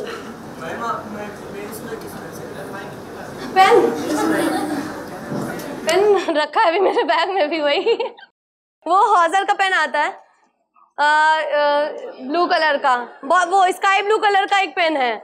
वो मेरे एक फ्रेंड ने मुझे लाके मुझे परचेज करके दिया था, मेरे फ्रेंड ने, वो मेरा स्कूल फ्रेंड है, उसने मुझे लाके दिया था। और वो बहुत अच्छे पेन था वो, मतलब उसको लिखने में आपको बिल्कुल प्रॉब्लम नहीं होती है और फ्लो बहुत अच्छा है उस पेन से। तो मैंने हॉजर वाला वही एक्सो करके जो पेन आता है उसी से लिखा है मेंस में। मैम जो हम लोग की एज है उसमें डिस्ट्रैक्शन बहुत ज्यादा होता है, जैसे मोबाइल से। एक मिनट समझ में नहीं आया, फिर से मैम जैसे हम लोग मोबाइल चला, सुनाई नहीं दे रहा है, थोड़ा सा शांत हो जाइए। एज है उसमें डिस्ट्रैक्शन बहुत ज्यादा होता है, जैसे हम लोग मोबाइल चलाते हैं या फिर दोस्तों के साथ घूमने निकल जाते हैं, या फिर मैम लड़कियां ही, तो मैम इस सबसे हम बचे कैसे? हाँ ये तो रहता है, और शायद लड़कों के साथ थोड़ी ये ज्यादा प्रॉब्लम होती होगी। ये जो दोस्ती यारी में निकल गए चाय पीने और पता चला 2 घंटे चाय की दुकान पे ही चले गए। हाँ ये प्रॉब्लम तो मुझे रहता है, लड़कों को बहुत दिक्कत होती है ना, ये चीज़ रहती। देखिए रही उसकी बात फ़ोन की ना, तो फ़ोन में बहुत चीज़ें, आप एक वीडियो कुछ भी ऐसे देखने लगे तो 10 वीडियो आती है, फिर मन करता है देखते जाओ, हाँ अच्छा लग रहा है देखते जाओ, ये चीज़ होती है। लेकिन ना जिस दिन लगे ना देखना उस दिन देख डालो और पूरा दिन बर्बाद कर दो फोन पे। जब दूसरे दिन समझ में आएगा ना तो इतना जो गिल्ट फील होगा ना कि 1 हफ्ते तक छुओगे नहीं फोन पे। तो बस यही कि चीजें यार समझनी पड़ेंगी खुद से कि यार अगर हम अपना टाइम यहाँ दे रहे हैं तो थोड़ा बहुत ठीक है। जैसे हम भी फोन देखते थे, ऐसा नहीं कि हमने फोन से एकदम कट के रह गए, हमने कुछ किया फोन में अपना टाइम ही नहीं दिया। लेकिन फोन में भी जब आज इंसान पढ़ते पढ़ते बोर हो जाता है, हम स्टैंड अप कॉमेडी की वीडियो देखते थे फोन पे, उसको थोड़ी ऐसी चीज़ें आप YouTube पे फॉलो करो जिसपे आपका टाइम ना ज़्यादा जाए और आपका मूड भी फ्रेश हो जाए उससे। छोटी छोटी 5-5 मिनट की वीडियो थी, वो वीडियो देखा और सही है उससे। तो अभी मुझे लगता है कि हाँ ठीक है, क्वेश्चंस तो आप लोग के हो चुके हैं और जो पूछना था वो डाउट्स हो चुका है, मुझे जो बताना था वो चीज़ें मैं बता चुकी हूँ।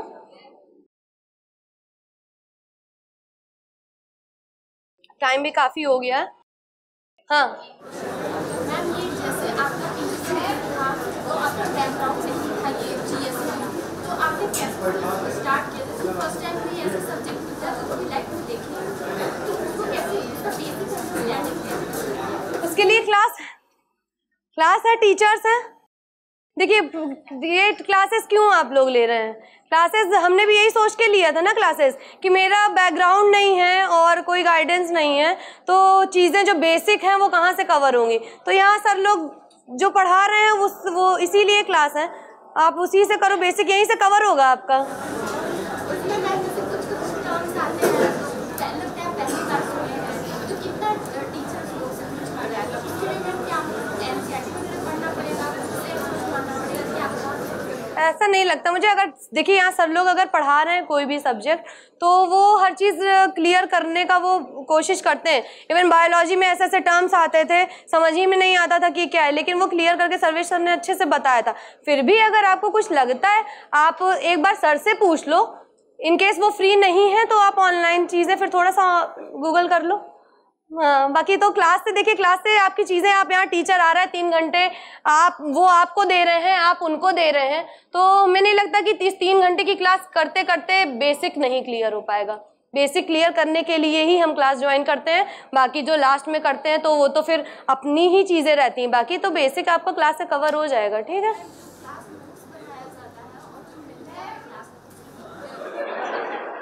हाँ हाँ, जो क्लास नोट्स है और जो यहाँ से मटेरियल मिल रहा है आप उन दोनों को साथ रखो। जब आप अपना सिनॉप्सिस बना रहे हो, शॉर्ट नोट्स बना रहे हो, तो अपना नोट्स रखो और जो यहाँ से मिल रहा है वो रखो, फिर उन दोनों को लेके आप नोट्स बनाओ दोनों से। नहीं, बिल्कुल नहीं। अगर यहाँ का नोट्स आपके पास है और आप क्लास कर रहे हो तो फिर अदर सोर्स की तरफ मत भागो। 2 चीज़ पे भरोसा रखो, अपने नोट्स और अपना जो यहाँ का कंटेंट है, बस। उसके अलावा कोई फिर मत भागो कि मटेरियल क्या है, कोई कितना भी बताए क्या ये बिल्कुल बहुत अच्छा, वही मटेरियल है जो यहाँ है और इससे अच्छा मटेरियल आपको नहीं मिलेगा दृष्टि से।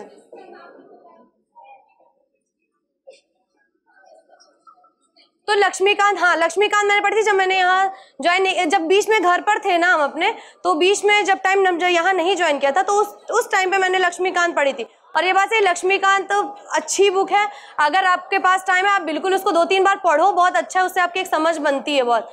इन केस आपके पास टाइम नहीं है तो फिर आप मटेरियल तो अच्छा है, मटेरियल से आप देख सकते हो, बाकी अगर टाइम है तो बिल्कुल लक्ष्मीकांत पढ़ो।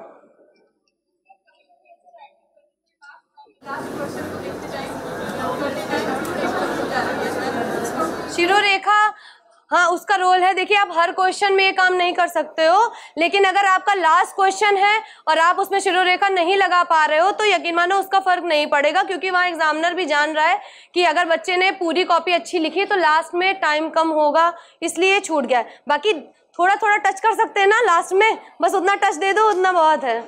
हाँ बताइए।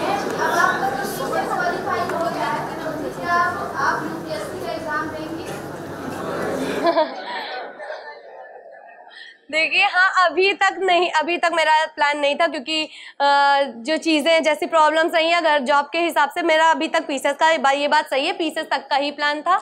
हाँ अब चूंकि अब लगता है कि हाँ, एक होता है ना कि देखिए सबको मोटिवेशन की ज़रूरत सबको होती है और हर स्टेप पे होती है, किसी भी फील्ड पे कोई हो, तो एक ये रहता है कि अब जब हाँ इस चीज़ पे आ गए हैं और एक कॉन्फिडेंस भी बढ़ जाता है थोड़ा सा, सब लोग मोटिवेट भी करते हैं। अब सब लोग बोल रहे हैं कि यूपीएससी के लिए एक बार उसके लिए एकदम मन से लगो पढ़ो, तो हाँ लगता है कि हाँ ट्राई करेंगे।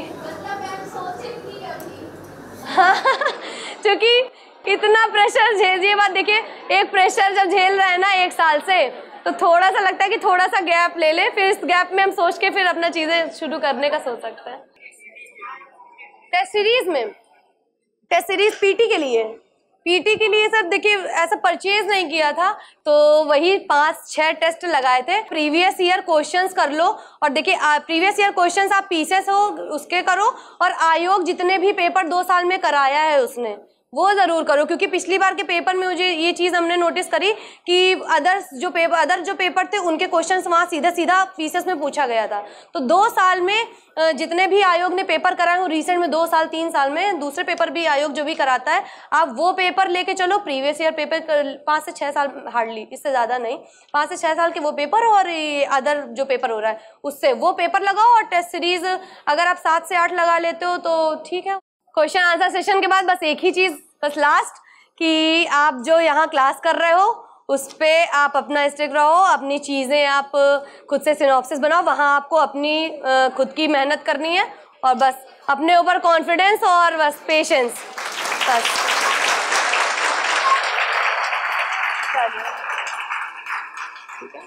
Thank you so much. आपको अच्छा फील हुआ, मुझे तो बहुत अच्छा फील हुआ यहाँ पर कि मैं इनकी क्लास में बैठी और आज मैं यहाँ आप लोगों के साथ अपनी चीज़ें शेयर कर रही हूँ। Thank you so much.